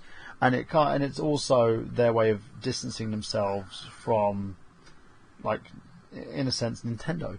Kind of the final nail in the coffin in terms of their relationship. July the 10th, Tony Hawk's Pro Skater creator Neversoft was merged into Infinity Ward by Activision. 17th to 20th, QuakeCon 2014 was a massive annual LAN party in Dallas, Texas. 24th to 27th, SDCC San Diego Comic Con was held at the convention center. Alright Games was shut down approximately 1 month after the release of Murdered Soul Suspect, it got mixed reviews. Activision revived brand Sierra Entertainment on the 7th of August. 11th of August, Electronic Arts launched a subscription gaming service called EA Access for Xbox One. So Xander, tell us about EA Access. What do you think about this? A few people have tried it. A lot of people have complained. I've never tried it. Okay. Dave, what about you? Never tried it. So, Sorry. let's Boring, distance I know. ourselves from EA Access then. 13th to 17th, Gamescom was held in Cologne, Germany.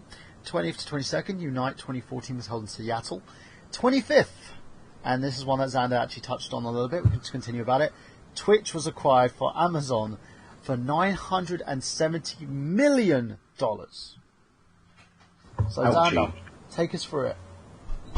Well, I remember when we first heard that Twitch was going to be bought out. I remember in some past episodes of I Got Gameplay, when we were talking about YouTube, we were talking about how we were kind of looking at Twitch as being the next YouTube, you know, being what YouTube used to be before it was bought out by Google. And because, you know, Twitch was really starting to have like this gaming community with their live streams, and I know a lot of people in the community started jumping from YouTube and going to Daily Motion for a hot minute.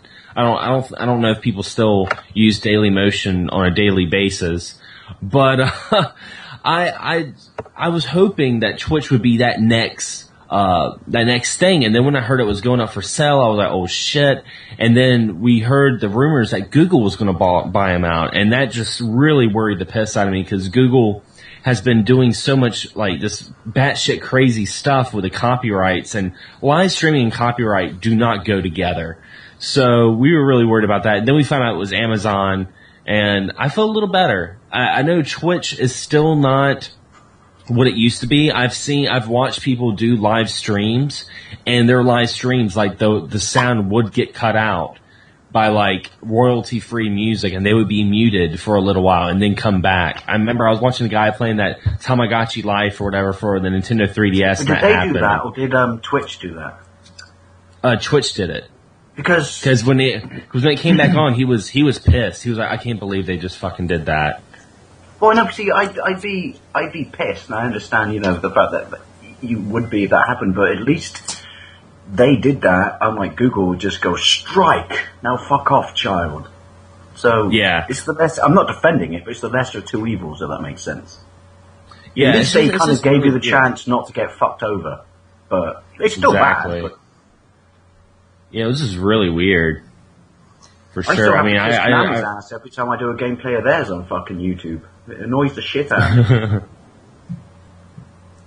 What about Yeah. you, Sean? What did you think of it? Do you think the fact that they acquired it is a good thing? Sean? He had to step out for a second. The grid has got him. What about you, Twitch and Amazon? Again, not sure. Okay, so going on. I haven't. I'd just like to say. That's Sorry, not something I've tried yet.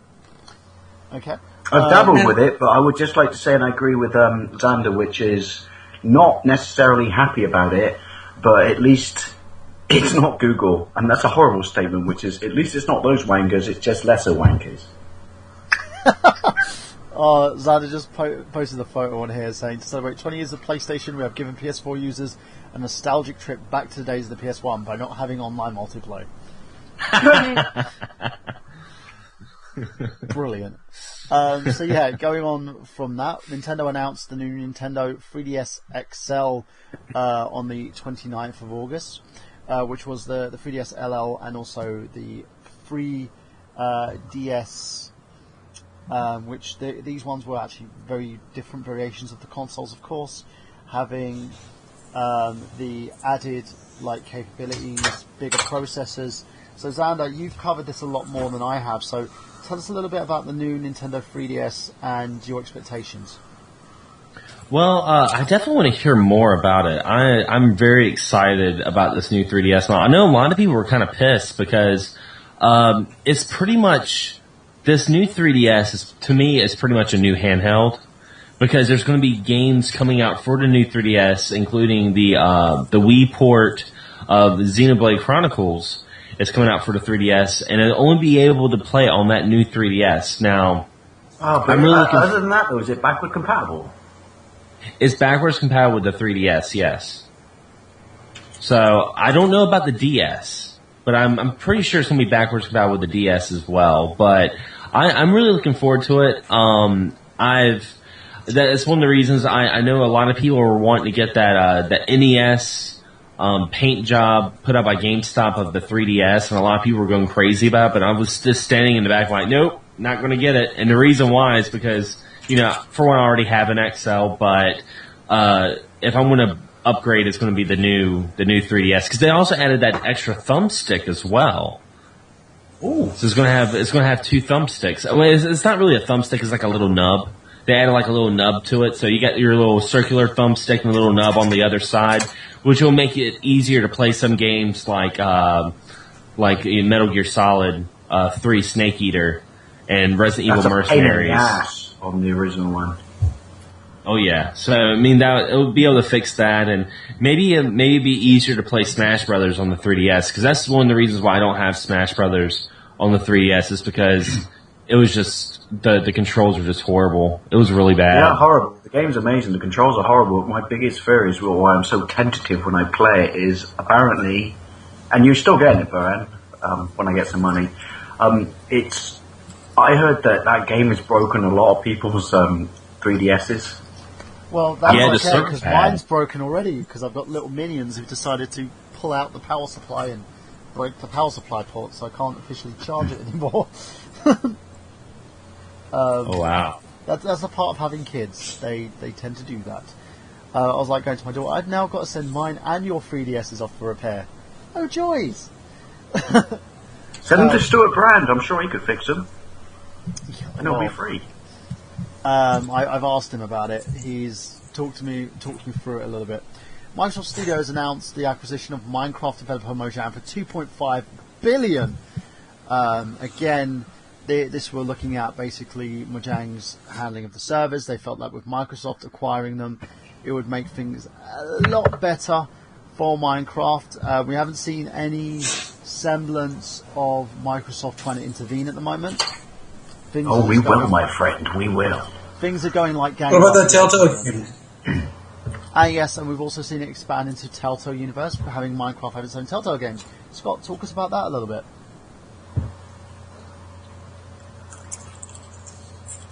Sean? Oh, you said Scott? Sorry, Sean, tell us a little bit about that. I'm mispronouncing names. That shows what time it is in the morning. So you're the mix. All pretty much is like, yeah, pretty much they're taking the Minecraft property and just making like a story out of it. Instead of you being the player, they're just putting a story to it pretty much, and it's going to be just like every other Telltale game. But they're cashing in. Very much I don't dislike Telltale because they do such good games, and I've never played Minecraft, but at the same time, it's what made part of its charm, or this phenomenon, there is no bloody story. That's its whole purpose. It's do whatever here you go, here's a world, do whatever the fuck you want to do. I don't know if that would work, it was character driven or something. Or episodic. Because it'll be episodic if it's Telltale, you know that. You're being left on the island somewhere to fend for yourself. That's basically the story. But it's still something very rather unique in terms of what it is. Now, going on from that, of course, let's go forward. The Tokyo Game Show happened in 2014 on the 18th to 21st September. EGX in London, which I was there at Earls Court on the 25th to 28th. 27th, Naughty Dog celebrated their 30th anniversary and talked about basically their new game properties. Just remember, it was like yesterday when Naughty Dog released the Crash Bandicoot series on the PlayStation. Yay. Damn, I am old. So much love for Crash Bandicoot. I still have my original PlayStation 1 copy from way back in the day of Crash Bandicoot. And shout out to Chris Dace and his Bring Back Crash campaign. Which has I've had to replace the box 4 times and the disc twice, but I still consider it the original. Oh my god, I sound like Trigger from Only Fools and Horses. Yes, you do, Dave. Yes, you do. So, continuing on from that, 25th to 2nd to the 5th September, GigaCon happened in Telenor Arena in Oslo, Norway. 3rd to 5th, EGS in Sentado, Benemex. 6th, Ubisoft Reflections, formerly known as Reflections Interactive, celebrated its 30th anniversary. Go on, Xander, I know you want to say it. Fuck you, Ubisoft. There you go. It feels so good every time I say that. It's cleansing. That could be a is. ringtone, I think. Yeah, the Exodus Gaming Podcast, celebrated in style, with Xander Scullion saying, fuck Ubisoft. Gosh, I hate that company. Hit them in style with Xander Scullion. Yes, guys, you can screen cap that and basically use that as a ringtone. I don't mind. But you owe us 5p every time you do it. Yes. Now, 11 to 12, Play Expo happened in Event City, Manchester. I was there again. I interviewed a good number of celebrities down there as part of Retro Island and got Dave a ton of sexy biscuits. 19th. Which I'm still internally grateful. Internally? My inner organs are very thankful for that.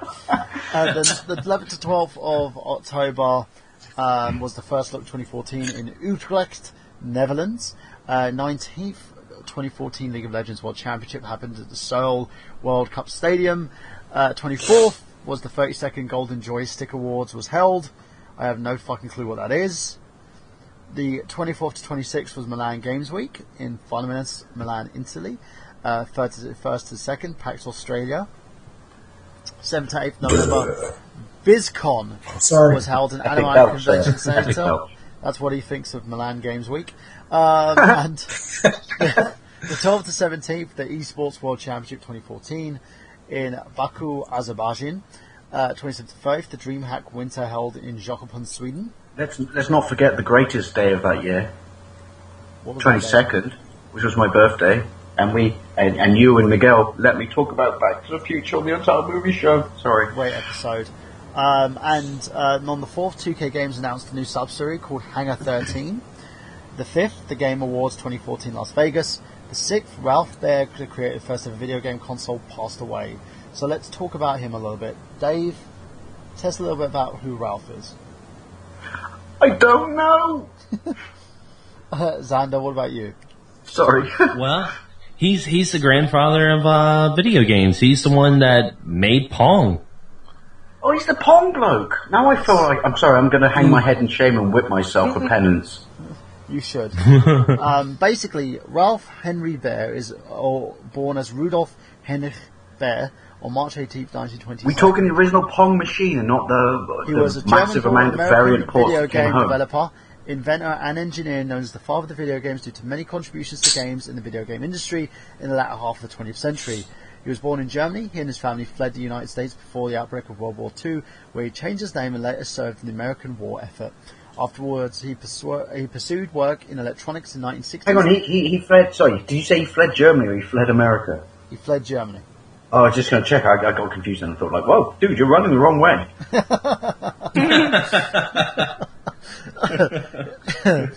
Now, basically, he pursued work in electronics in the 1960s, came up with the idea of playing games on television screens. He would go on to develop the patent several hardware prototypes, including one that became the first home video game console. Does anyone want to know what it is? Magnavox? It was the Magnavox Odyssey and other console consumer game units. He was awarded the National Medal of Technology for his groundbreaking and pioneer creation, development and commercialization of interactive video games, which spawned related user applications and mega industries in both entertainment and education realms. Xander, Sean, if you want to laugh at us Brits, right, go onto YouTube. It might take a little bit of fudging around in the descriptive term or search, but type in a very British Magnavox commercial and you should find part of a documentary where a really old bloke, goes, would you like to play tennis at home? It turns out now you can. He plays it with his wife or girlfriend. Well, no, it's fucking the 70s. It was his wife. His mistress. Yeah. And he's just so rude to her. Like, I beat you, now try again. I beat you again, now try again. Now go to the church and pray for me, for I beat you again. Seriously, you see what I mean? Look it up. It's absolutely ever so slightly disturbing. Directed by Michael Burhan, as I jump back to the future. Yeah. I went back Look, in time. I'm looking for that right now. Yeah. No, he literally goes, it's tennis, but it's in your own home. And obviously we know how basic the Magnavox was, even though it set off all this whole thing. But he's like, have you ever wanted to experience tennis at home? And like, even as a kid I would have said, that's not fucking tennis. That's about to give me a stroke. That should be our Silent Hill commercial. Do you ever want to experience Silent Hill at home? Now pray for me as I beat you. Yeah. The controls are very intuitive. No, they're not. They're a fucking dial. The amount of cheap money they had to pay. It's more like driving like a tram than actually tennis. But he's wearing corduroys. That's the only redeeming feature I can take from this video is he's wearing corduroys. If he's wearing and corduroys, making Britain look like wankers to the rest of the world. Then he is a legend in my book. I need a pair of corduroys. I'm joking. True fact. I can't wear corduroys, even though I'm not a child of the 70s anymore, because if I wear corduroys, I charge up like the fucking Human Torch and get... Electro, and just get massive static shocks. Flame on! Corduroy on! Okay, so, let's... That's shocking. Let's go back into our final of this year, the 6th to the 7th of December, of course, as well. The PlayStation Experience held at the Venetian Las Vegas in Las Vegas, Nevada, where we heard cool new updates on new releases from Sony. So we can also talk about... Yeah, go on, Xander? I did want to say I watched that, and there was a part that really made me laugh, and that was the glitch and the crash of Uncharted 4. That really... I'm sorry, it really made me laugh because, it was like... Uncharted 4, and everyone's like, holy shit, and then freaking Drake just falls through the ground and dies.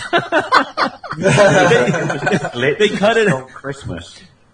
They cut it out of the on the YouTube channel, but when you watched it on live stream, and my friend Amanda actually recorded it, and she made a video out of it, and at the very end is like, greatness awaits.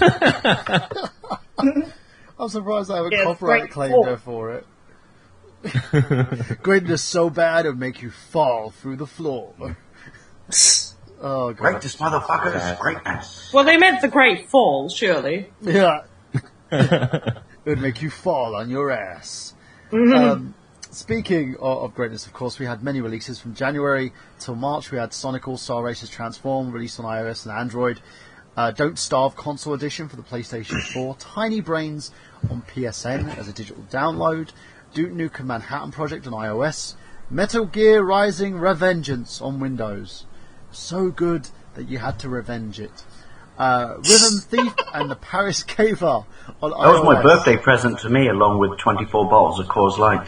What, Metal Gear Rising Revengeance? Yeah, and I can't help but think, even though I enjoyed it, I can't help but think I probably enjoyed it because I was 13 bottles of Coors Light in at that point.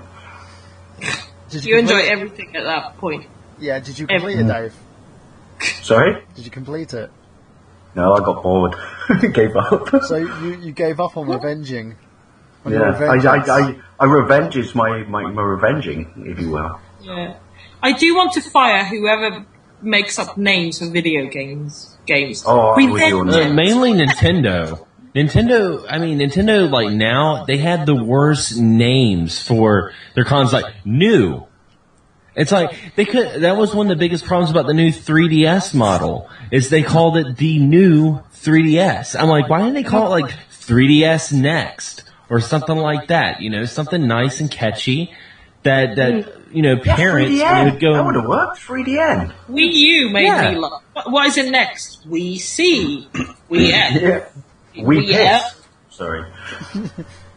And Wii U. I agree with Xander because one that really annoyed me, even though they're both great games, apart from one that will destroy 3DS, is I never got this differentiation between Smash Brothers on the 3DS and on the Wii U. And it goes, Smash Brothers for the 3DS, and then the other one says Smash Brothers Wii U. I'm like, really? I'm not that retarded, Nintendo. There's no way I'm going to try and cram a fucking disc into the back of my 3DS or vice versa. So, like... You wouldn't, but a lot of people would. Yeah, I agree with that. It was so politically correct and dumbed down these days. They probably just did that. Yeah, they didn't. What they could? People would laugh, but they did it as a disclaimer so people wouldn't sue them. You know what they could have called it? for Smash Brothers from the 3DS. They could have called it like Smash and Go. There you go. Yeah, that's Smash good. and Go. And they could have called it on the They Wii could have U. called it It Smash ain't and that Blow. other fucking game because it was more expensive. Unless you're a parent, and then in which case your kids won't know anyway. But Also, never underestimate how stupid people are. Oh, Because That's a I very saw a man at Download Festival trying to plug in a microwave into the mud. And he was honestly frustrated why it wouldn't work.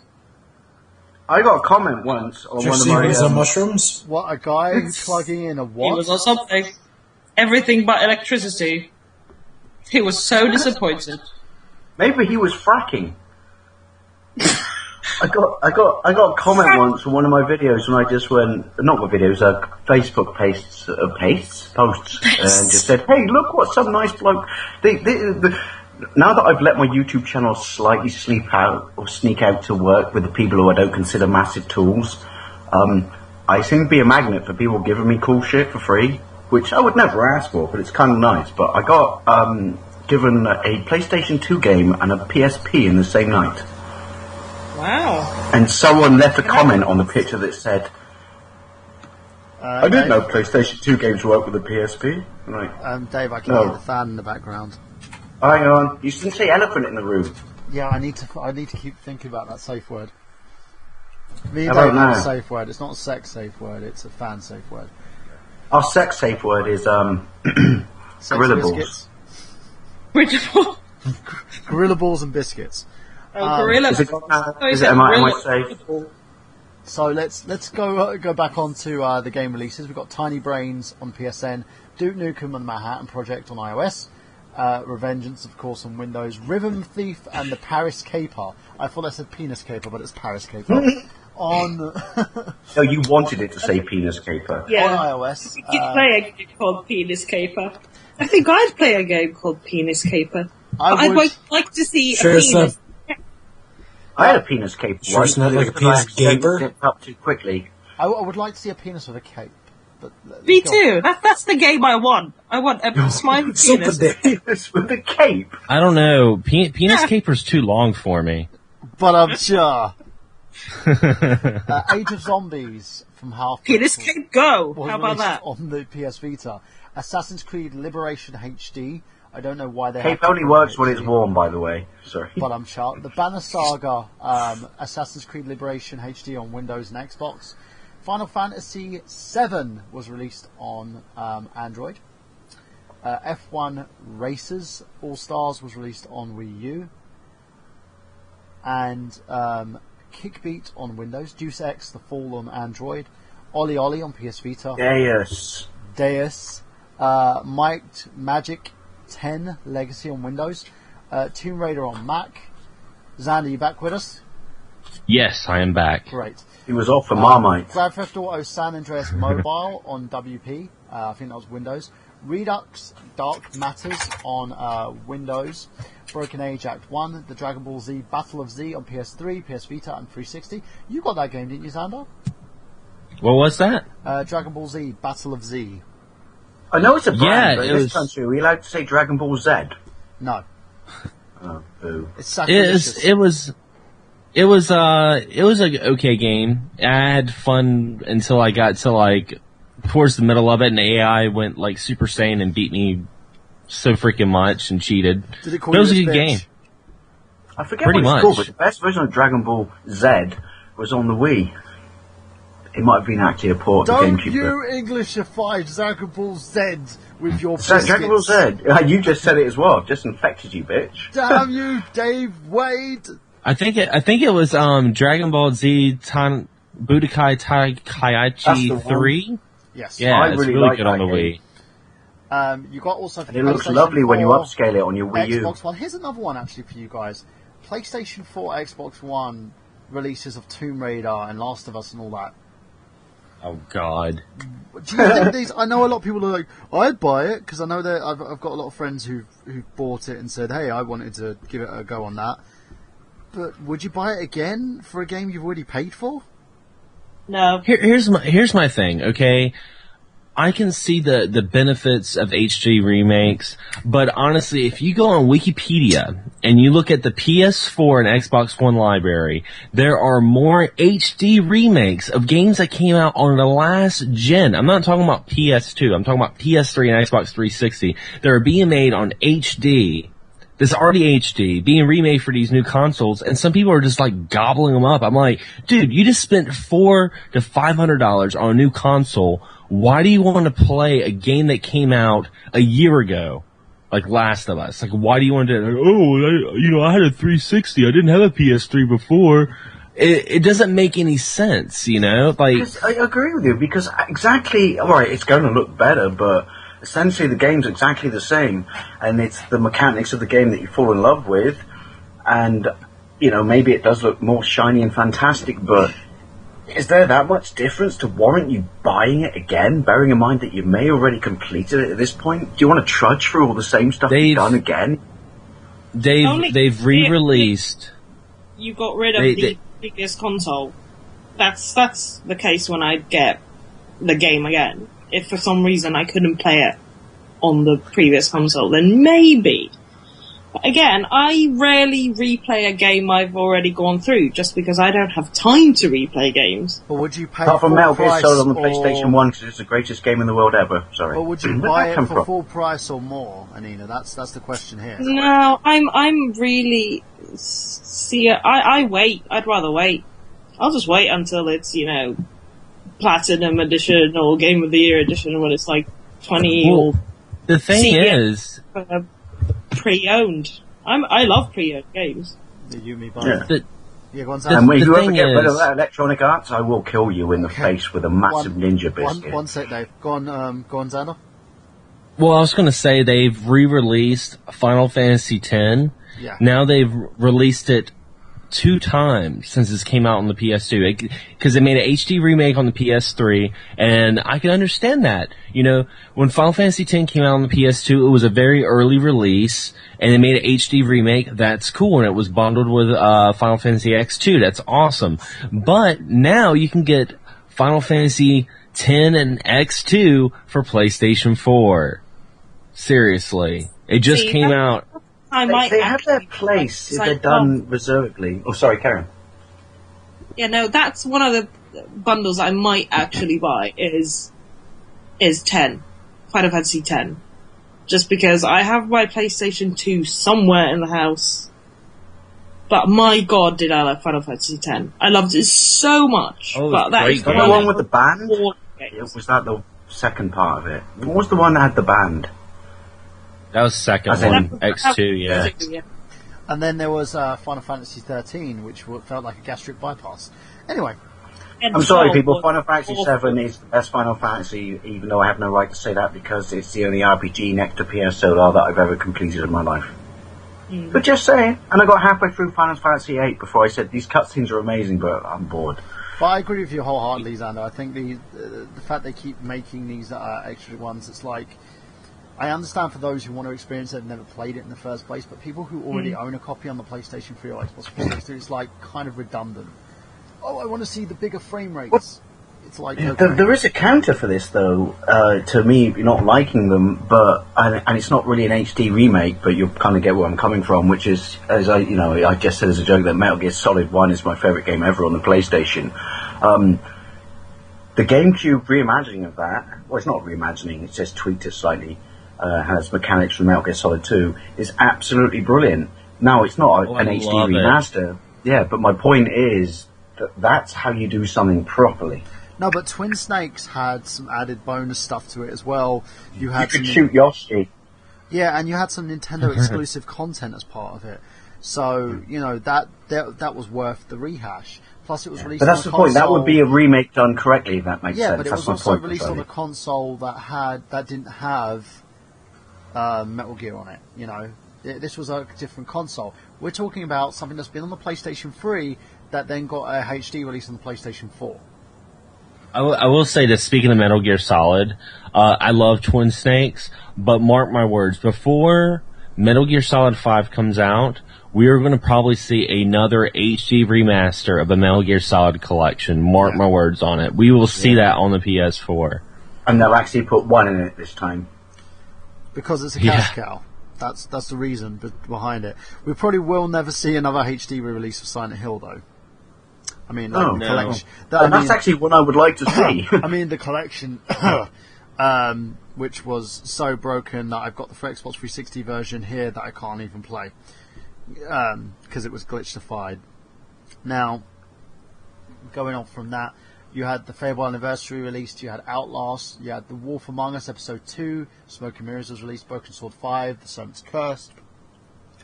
That's another thing. We got a lot, thanks to Telltale Games, we're now seeing a lot more gaming companies releasing their games in chapters, in episodes. What do you guys think of that? Don't like it. Hate it. Yeah. Don't like it? Sorry, that was my little Hate grin. it. Absolutely hate it. I've got no problem Just buying it make a when it full all comes game. out at the end. What's wrong with a full game? No, I agree And with paying you. for a full game. And playing it when it's finished, please. Yeah. And not playing... When they do finally 40 release quid it as a per compilation episode. of all the episodes in a format that worked properly because it's all driven off a menu and, like a real game, it's usually a lot cheaper. Very true. But I agree with you as well, Anina. The thing is, for the Telltale format, it works because it's it's a point and click adventure, so I can see that work in that format. But when you're starting to look at games like Resident Evil and games that are not supposed to be split up in episodic formats, that's what pisses me off. But again, this is the thing. This is very user driven. If you like something, buy it. If you don't. Vote with your feet. We talked about it last night, didn't we? Yeah. With wrestling, which is vote with your feet and your wallet, because if you don't, then you have no right to complain. No, I agree. And I have no right to complain because I talk a big talk, but I never vote with my feet and do it anyway. I vote with my Loser. wallet. If I feel that something is going to be groundbreaking, I go full in. I'm a firm back of Kickstarters. Myself and Xander are wholeheartedly, and we'll always back something that we know and believe in. There have been some issues, and I'm going to talk a little bit about this as we. Can I just say, it's a sore point. I'm sorry, I got to say it because I say it all the time, which is I am a firm backer of Kickstarters, and I've supported a lot of Kickstarters. But James Rolfe, can I have my signed picture, please? Have you emailed them? Have you emailed them again? I got no response. Okay, James I Rolfe, paid for the that. angry video game nerd. I'm gonna basically send you an email. No, and you'll get me trolled now. No, but I'm going to point it out there. This man contributed to your movie. James, do the right thing and give him what he's owed. This is the reason. It's probably just a transactional error or something. No, or got it's lost not, in because this is one of the reasons why guys like Nigel are having such a big problem with Kickstarters. People are losing faith in the system at the moment, and that's another big thing in 2014. We saw a lot of big companies throw out Kickstarters, like the whole fucking issue with the Yodcast one. Do you remember that, Xander? Oh, yeah. Yeah, and I understand they tried to make right by it by providing something different. I'm not pointing my finger directly at James Rolfe. I'm pointing at his team behind and just saying, it may have fell through the radar, but I paid for that. I'm glad, don't get me wrong, I'm not going to moan in the sense that I'm glad he got his movie out because I enjoyed it immensely, but it's my signed picture. I did a review of the Angry Video Game Nerd movie. I loved it too. And that's probably one of my most disliked videos on my whole channel. I saw that, so many when people you did it. I saw the dude, number of thumbs down going up. Yeah, I was jumping in that video defending you, and people were like trolling the fucking shit out of you. How dare you say this movie was great? It was, and in the that sense. Movie and understand it's not just outside of Hollywood, but it's even technically the way he's produced it. It's almost kind of outside of independent movies because they still have a production company, albeit a very small one, behind them. So I say kudos to him for doing it. And I thought it was very polished. Also, the one thing I get really pissed off on when people say like, "Oh, this was crap, this was crap, this was cheap," and it was like. He was staying in line with his fucking YouTube videos, you idiots. You're missing the point. Let's go to Xander at the moment. Xander, talk a little bit about it.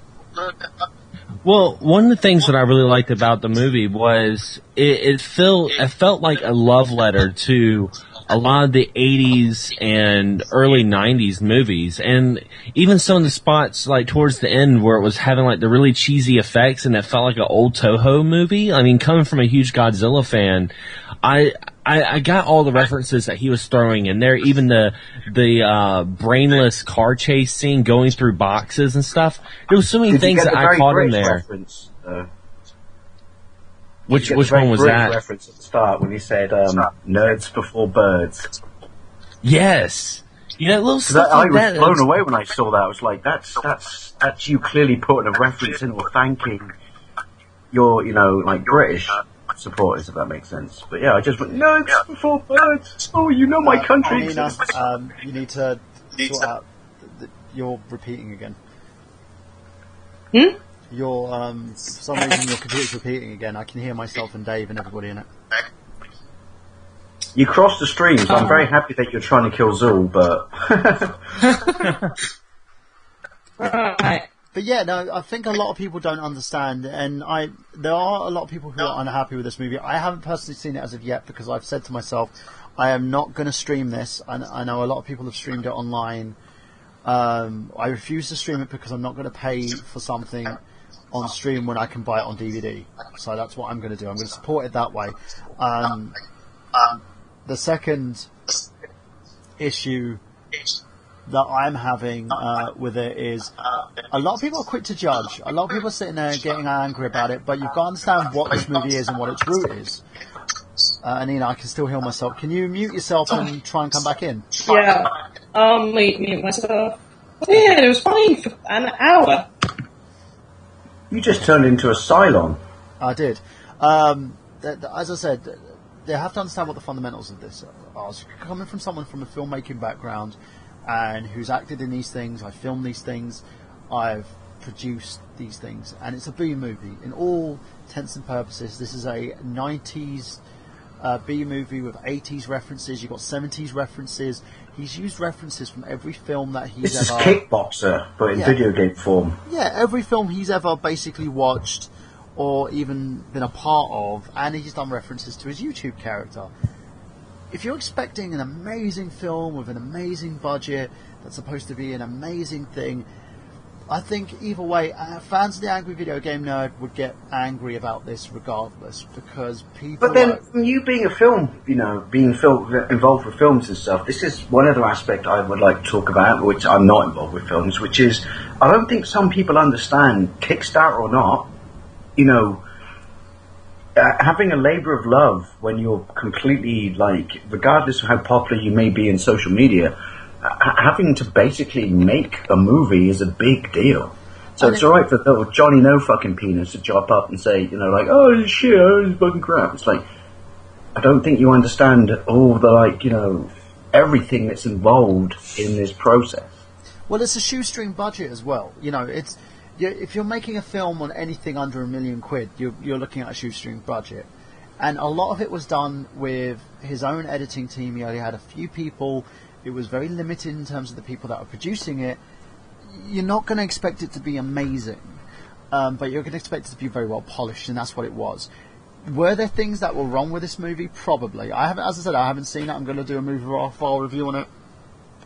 I'll do it with you. Get it on DVD. I thought it was very, very. I thought, looking at what you just described, Mike, how it works when people don't seem to understand the filmmaking process, which I don't, but I thought it was a very, very polished product.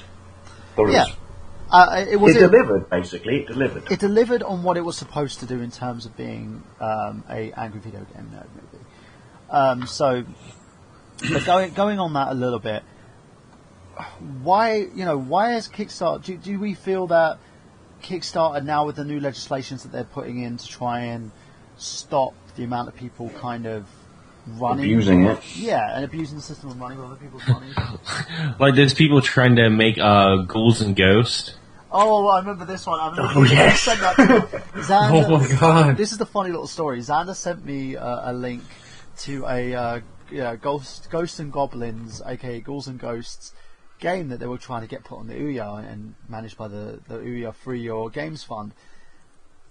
The funny thing about this was there was no way in fucking hell that Capcom, and Capcom would never say yes to this, and they were just like, well, you know, what happened with like what they did with Popeye and Mario, and what Nintendo managed to do.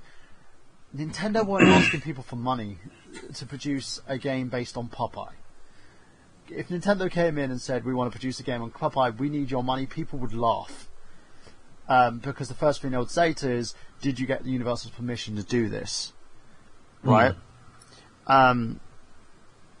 But they came out and Xander just went to me, does this look legit? And I was like, oh, these guys keep apologising, they're not too sure about what they're doing, I wouldn't touch it.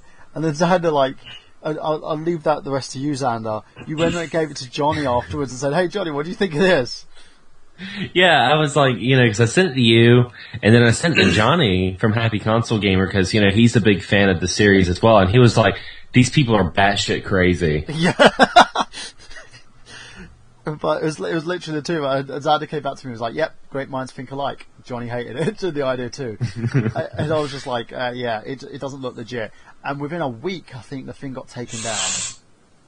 Yeah, it was so funny because they were like, well, if Capcom doesn't let us do it, then, these monsters are fair use anyway. It's like, no, that's not how it works, dude.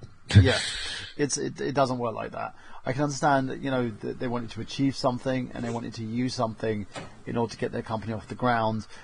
But the moment you put a company together, you've got to understand the fact that intellectual property happens.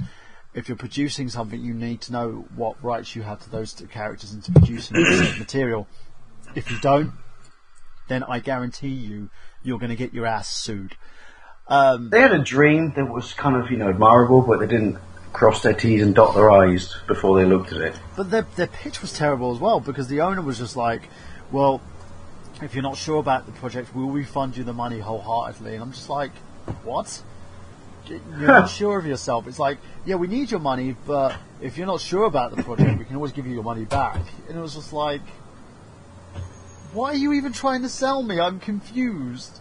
Not even you have faith in your own product, But yeah, let's talk a little bit about like Kickstarter's gone wrong here, to kind of talk a little bit. I have a raw idea, but it's and I'm sure they possibly thought about this when they set this whole process up, but it's just open to abuse. Yeah. So do we feel like the reason why this is kind of not working, why people are now starting to say, I'm not sure about this, that it's kind of killing it? No, I would agree. That's a fair point, yeah. Xander, what do you think? I think when it all comes down to it, I love what Kickstarter is doing, and I really like the fact that they are starting to come down on it and try to make it a little bit more educated. Because I think that's the biggest problem with Kickstarter is people being educated with the service. I know I've went around in circles defending Mighty Number 9's Kickstarter when it first came up, and then they turned around and the concept's kind of pulled a Capcom, and I think we can talk about that a little bit. Yeah, of course. Talk a little bit about that. Tell us what they've done. Well, as we all know, like Mighty Number 9 is the successor to Mega Man. It's Keiji Mifune's new creation, and it's pretty much Mega Man without being called Mega Man. It's using a lot of the same concepts, a lot of the same things that fans have been wanting for years, that Capcom hasn't been able to produce. And they had a fantastic campaign. They made, I think, over 4 million? Yeah. They made over 4 million, and I think they were only asking for like 9,000 for their Kickstarter. And so they made all these pledges. They hit all the goals, and then just a couple months later, they decided that they were going to make a Mighty Number 9 cartoon, and then they decided to back up their Kickstarter again, and they were trying to, at first, Screw Attack made a story that they were making this new Kickstarter to help fund their cartoon, and then they turned around and they're like, no, that's not what happened. We're doing this because we want English voice actors, and plus give people a chance that didn't get to pledge the first time, the labeled slacker backers, to back the project again. Yeah, and I it was hated just that name. what I didn't like about it was the fact that they made so much money, and it was like they were turning around and making more money. And then when they were doing surveys on the Kickstarter, because I'm one of the Kickstarters, every time I would fill out a survey, like say what kind of box art I wanted, if I wanted the Japanese or American box art, or when I put my name in the credits, every time I did that, it was like they were soliciting me and asking like 20 times, are you sure you not want to put down more money? Are you sure you don't want to put down more money? And it was just in such bad taste. They were pimping you. Yeah, it was terrible. Yeah, it was. I'm another one who did that. And me and Sandra were sharing our emails about it. They were like, "Are you sure that if you want to put more money, you can do, and we can give you all these other stuff?" And I'm just like, "No, I've pledged what I've pledged. This is how much I'm going to give. I'm not giving you a penny more. You have." I got deep the first time. Yeah, you have 4 million of people's money, and you know what? The thing that I thought was a slap in the face when they gave people that free 3DS game. And then said, "Oh, it's only for our American audience. Sorry about that." Yeah, that was just cold. Yeah, it's like, what are you thinking? In terms of a company that was going so well, what are you thinking when... I don't think this is Inafune. I don't think this is his issue. I think it's his company's issue. I think whoever's hired to do PR, try and get more money, they need to back the fuck off.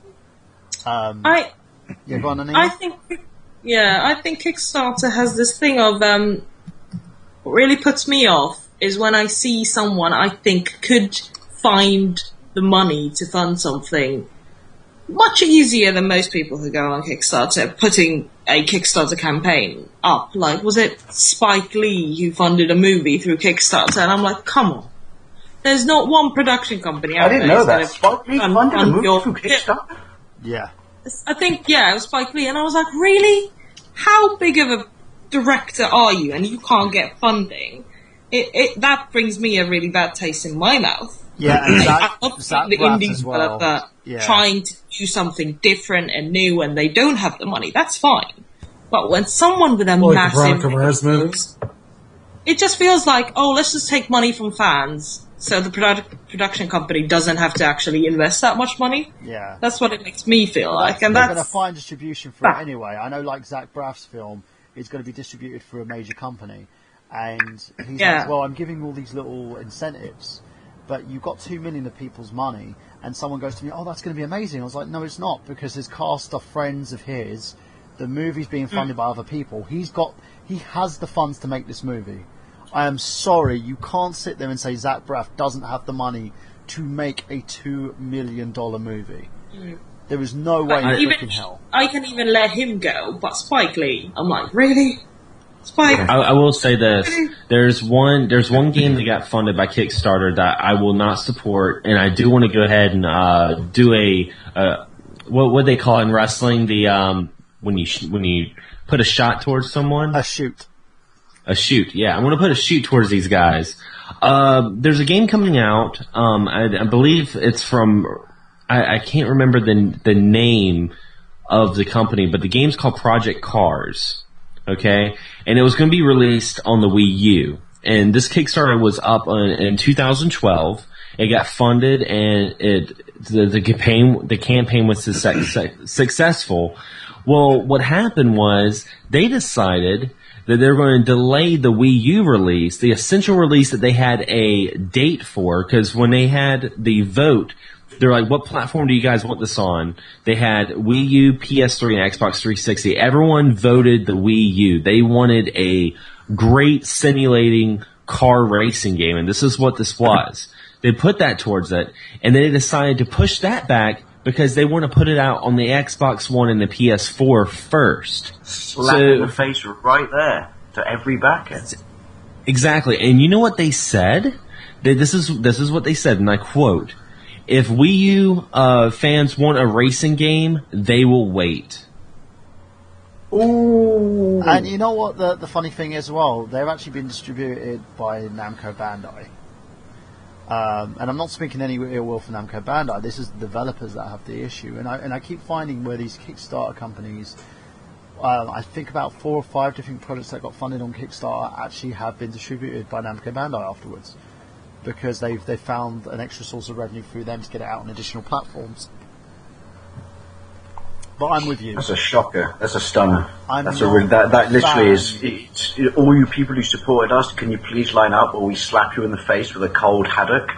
That's just. Yeah, I agree with you on that one. It's ridiculous, and as far as I'm concerned, well, it's contempt towards your customers in a way. It's basically, I know you gave us money, but we don't have to. You're not what matters. It's the consumer what matters. We got what we want, now we're bigger than thee. Yeah, we know that the consumer will buy a lot more on Xbox One and PlayStation 4 platforms. I got my precious. Fuck off. So we're gonna do a marketing ploy instead, which is where the problem lies. But again, this isn't Namco Bandai's issue here, it's the company who developed it. And I believe that it's also being distributed by the guys who distribute the Adventure Time game, Little Orbit. But yeah. So bought because of your play. Oh, you bought it? Yeah. Oh, you enjoying it so far? It's fucking balls horrifically more difficult than I thought it would be. But yeah, it literally is an old school retro Zelda title. It's a grinder. But yeah, the publisher's called Slightly Mad Studios. Yeah. Little Orbit are the ones who are releasing it over here, and Namco Bandai have got the rights to release it here in the UK and Europe. So, but yeah, Slightly Mad Studios, we're calling you out. Can you explain yourselves? That would probably be the best idea, to explain to us why you're doing what you're doing. And the thing is, you forget about the people who have backed you. I know if you can look at as well other people who have been checking like Kickstarters out and have been kind of showing all these dodgy Kickstarters. One of them that always makes me laugh is Larry Bundy Jr., aka Guru Larry. He's been every time hear a Cylon in the room. And Ian, I think it's still a problem. Have you got headphones on? Yeah, I do. Check your headphone port, see if you... Do you buy them off Kickstarter? Because I'd send them back. But yeah, guys, we're rounding it up anyway. We're winding down in terms of 2014. In terms of 2014, we've had some good, we've had some bad. We've had some amazing things happen this year, but we've also had some discrepancies. The companies who ruled 2013, such as Ubisoft, have now been looked down upon for their dodgy marketing tactics in 2014. We've had companies like Xbox who've had people lose faith, rise and declare themselves victorious in this year due to the kind of the way that like Phil Spencer has run the company, and then they've started to listen. Phil Spector? I thought he was in prison. Yeah, Spencer. Sorry.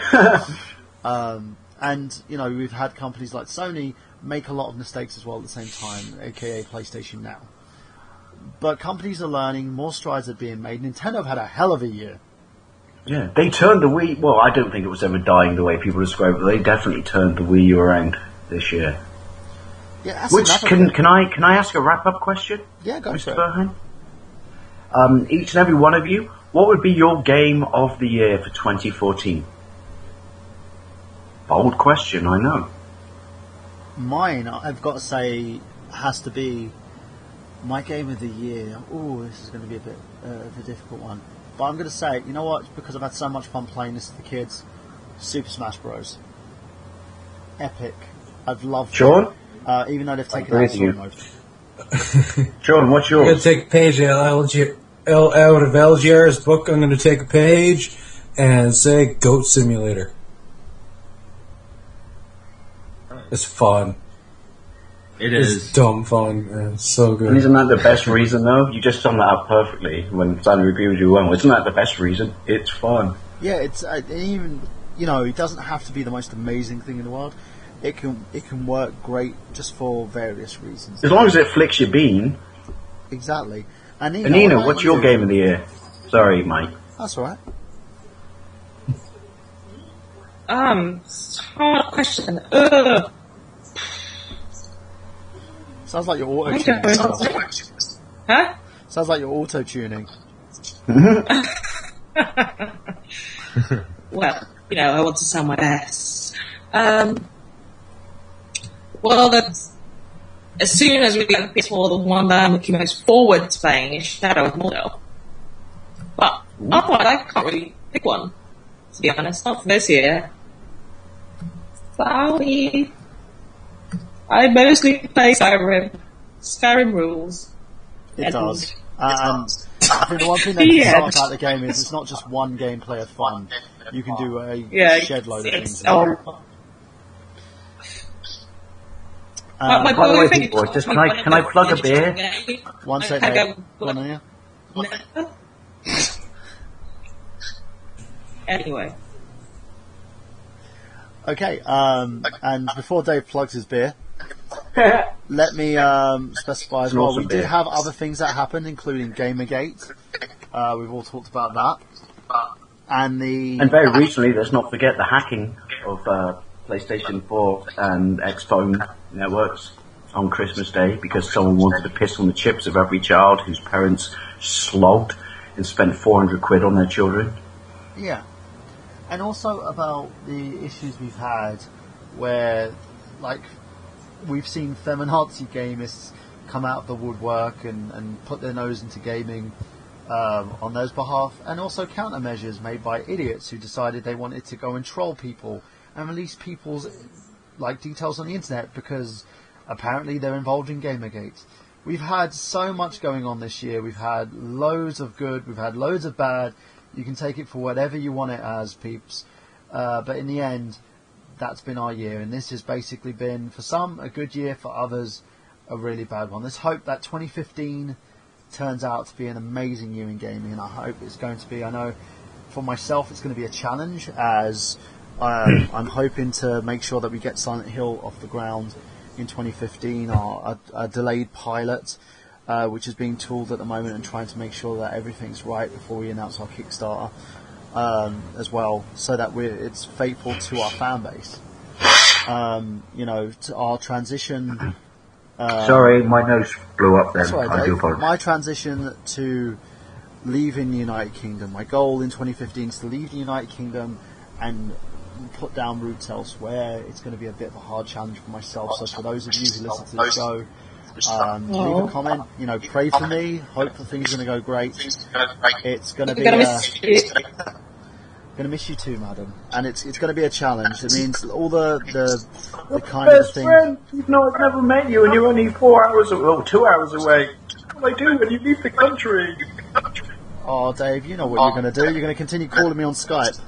I'll just have an even worse connection than you will. And not likely. It's going to be a challenge, so we'll look forward to that. And we're also going to look at Nerd Genius's growth. We're going to keep going. I Got Gameplay is going to probably celebrate over 200 episodes. And our new show. And also new shows debuting in a retro one, including the debut on New Year's of Burhan and the Boy with myself and Dave Wade. And it's a show about bollocks. Forget Seinfeld. It's not a show about nothing. It's a show about bollocks. Exactly. I don't literally mean bollocks, but I mean bollocks content. But it's a waffling show, if that makes sense. It's just whatever's in your mind at the time. Now I'm going to take my gloves off and shoot because I'm going to basically point my fingers straight at a disgusting remedial service known as Blog Talk fucking Radio. Anita, if you don't mind muting yourself for a second as I take aim to do this, I want to be as clear as day. Blog Talk Make Radio. sure you have protection before you mute yourself because, Blog Talk Radio. Xander's here. We signed up with Blog Talk Radio at the beginning of 2014 from our previous networks. Blog Talk Radio had an okay service. We were basically paid for a premium account on that service. And then the latter, middle of 2014, Rudy J. Ferretti had a show on there which was then flagged by someone who said that his content was inappropriate. Not 40,000 people, not 20,000 people, not 4,000 people. One person told Blog Talk to take the show down, and guess what they did, Xander? What's that? They took the show down. Oh, wow. I had an argument with a customer operator who sounded like a big entitled prick, who said that he could do whatever he wants because, well, sir, we're Blog Talk Radio and we can do whatever the hell we want. Well, mate, no, you fucking can't, because I paid you an arm and a leg to make sure that the service was used. So we migrated our service over to YouTube in order to make sure that we actually had content up when we needed it on time, that we didn't have to schedule it with a bunch of pricks who felt that even though we were paying them... Schedule, Mike, schedule. Well, Dave, I'm ranting at the moment. I don't need to be, like, grammatically correct at the moment. Sorry. But it's one of those things that bugged me. And it bugs me now because apparently they're opening up a new HD service to make people cough up more money. These services are premium. You're paying over $2,000 to make sure that you're experiencing the same as a radio station. You can get the same service with Google, absolutely free. With Twitch, absolutely free. With anyone else, without them basically trying to take down your content because one person deems it unacceptable. Censorship is wrong. Companies are wrong. And the fact that you couldn't even freaking migrate your software or your boards to work with Skype so I could have 4 other co-hosts on the show is ridiculous. You effectively made your service unavailable to people. So for 2015, I hope you crash, you burn, and I hope your servers burst into fucking flames. You Amen. big piles of shit. I literally will never, ever go to Blog Talk Radio ever again. And as far as I'm concerned, I hope that shows like the Travis Smiley Network deem well for you, Blog Talk, because that's the only service that you're going to get. Because obviously, unless people are paying you big money, then you'll care. That's what big enterprise and big business does. They care when people are shoving millions of pounds in their face instead of actually shoving the $24.99 a month that we were giving them, which worked out as $35 a month. That we were paying these guys for a very poor service. And what we could have done if we wanted to is we could have sued your asses because you made that service unavailable. There wasn't a way for the service to work, and I had to pay just to get my Skype calls on the freaking station. And your show sounded like rat piss. Literally like rat piss, because you were strangling every little bit of bandwidth I had for a subpar network. Blog Talk, go fuck yourself with a big broomstick. Actually, no, fuck yourself with a chainsaw. Because as far as I'm concerned, that is the only rate of pleasure that you ever going to have, you sadistic son of a bitch. May I add something to this? Go for it. Blog Talk, the fact that you've expanding, or you you now have a premium service when you can't guarantee your regular service, and we'll ignore all the fact that they don't have a proper team of individuals who look at something when someone calls foul on a project and just goes, this is just an angry little fucking fanboy, piss off. But we'll ignore all of that right now. But my problem with you is, why the fuck are you offering a new service when you never guaranteed your first service? Well, you did guarantee it. You just never fucking fulfilled that guarantee in the first place. The number of, movie shows we did where I listened to it back because of the guests and stuff, and you're like, what the fuck is wrong with the sound? Yeah. You know, and why can't I hear this person, or why can I only hear this person? I think there was one that you actually reposted and fixed. I forget which one, where we can only hear you. Yeah, Which, don't get me wrong, it's lovely, but it's just like, seriously, Blog Talk, you can't offer a service, you can't then fucking offer a premium service because you're just going to fuck people over on that one as well. Yeah, and I had to work overtime just to get the archives up and done to a proper quality. I think it was the Meggie Maddox show as well, wasn't Yeah. it? Which was the most popular one. But so, yeah, Blog Talk, there's 2 words apparently you don't understand in your strive to promote your business. Customer service. Dickheads. And also customer satisfaction. So there you go, guys. Thank you very much for everyone that stuck by I Got Gameplay through the transitions, through the times. And, you know, for each and every person that's been on the show, thank you to the Happy Console Gamer, Johnny Millennium, for doing our 100th episode. Thank you to Rob Man for being on 4 different episodes of the show. I'm always thankful. You've been our first guest. Actually, Xander was our first guest, but I mean our first, like... I never left. Yeah, he's like part of the furniture. But, you know, thank you, Rob, for that. Thank you John Lester, aka John Gamester81. It meant a lot for me for you to do that episode. I remember that week I did overtime, Xander, just to get that episode done with our 100th episode spectacular as well at the same time. Thank you to each and every one of you that continue to listen. We are going on from 1,000 listens per episode strong. It's amazing to see how small this show started from with just me, Nick, Sean, and Braden, all the way to basically having an eclectic talent here for our phase at Mega Powers Radio when we went live, to still being live on YouTube. Thank you, sir, for this wonderful service that allows us, who fellow game heads, to pop in and just express our opinions. You are a good man. And I want to say a thank you to each and every one of you guys, every one of our co-hosts, everybody's been out there, to Sam Jennings, to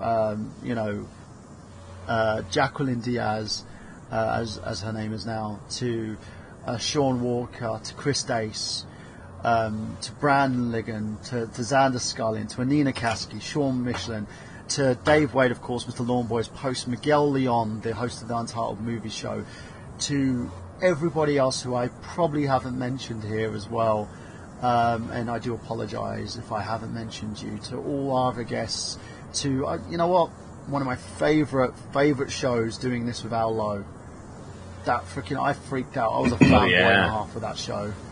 To Random, aka Mega Ram, the guy who's still one of my close friends now, and someone that I always work closely with and consider an amazing dude, the rapper teacher hero. To the fact that he gave us that interview, I remember that was our first afternoon I got gameplay with Travis, you, me, Zach Latour, Mr. Getting Your Nerd on as well. To everyone out there, it's been a run. And now what we're going to do is we're going to go to plugs, and then I'll do the sound off. So Xander, where can we find you? Well, you can find me on youtube.com/Xander Scullion. I just put up 2 videos recently. One was the Christmas special and Journey for an Amiibo. And tomorrow I'll be uploading a Let's Play of Super Mario World. I haven't announced what game it was yet, but it's Super Mario World. You can also listen to Excess Gaming Podcast on Podomatic.com and on iTunes. And you can also listen to me on another podcast where I'm talking about movies, comics, and TV shows called Entertainment Talk Nation with Rob and Olivia. And you can listen to that on Podbean.com. Dave, what about yourself? You can find me on Lawnboy's Post 1975. If you like your retro shit and me talking a massive amount of bollocks, then come on over and say hi. It's the weakest plug ever, but I stand by it. Anina. You can find Toys on Twitter and Facebook. Anina Kasky. That's ANNINAKASKI. Because I have such an awkward name. Thank you very much. But yourself again for a second. Sorry, I laughed at that. So we can finish the plugs. Sean, where can we find you? YouTube and on Instagram and on Twitter. I'm Daatlus79, DAIATLUS79. I'm on Facebook as well, just Sean Michelin. Just look me up. I'm on a lot of people's friends lists. Just got the setup set up pretty good again now, so I'll be putting up videos now within the next couple of weeks, so expect new content soon. And you can also find me on youtube.com/TheNerdGenius, the Excess Gaming Podcasts home. You can find also the nerdgenius.com, where you find the Excess Gaming Podcast. You can find all the other podcasts as well, including this show, and also retroonline.com. Nerd Genius is also the home now of Magus X1, aka Anthony Fernandez. Great to have him on board as part of the team. I can't wait to begin working with him. I've got a couple of more bits and pieces to do and have on Nerd Genius and expanding growth of that as well. And it's been a cool 2014. What do you guys want from your 2014, 2015? We'll see you guys in the new year. And I will say, no matter what happens, guys, I Got Gameplay is going to still be here. It's going to still be with my lovely, gorgeous voice, the sexiest man on radio, of course. Do you promise, Mike? Because I worry that if you know, and I'm very happy for you to go overseas and fulfill your dreams, but do you promise we still get your sexy voice on these podcasts? I promise. A lot's going to be happening, guys, and I will make sure I keep everyone posted. Facebook.com Michael Burhan, Twitter.com Michael Burhan. You can find me on Instagram as well at Enigma Mike. And yeah, so this is for the final time in 2014. Michael Burhan for Dave Wade, for Xander Scullion, for Sean Michelin, for Anina Kasky, for Chris Dace, Travis Goss, for Johnny Millennium, for John Lester, aka Gamester81, for Rob Mann, for Travis Goss, I probably said that twice, for Samantha Jennings, for Zach Latour, for each and every one of you. This is Michael Burhan saying that we've got gameplay. Now let's see if I can get this right in one go. Sorry, I'm balling up here. Have you?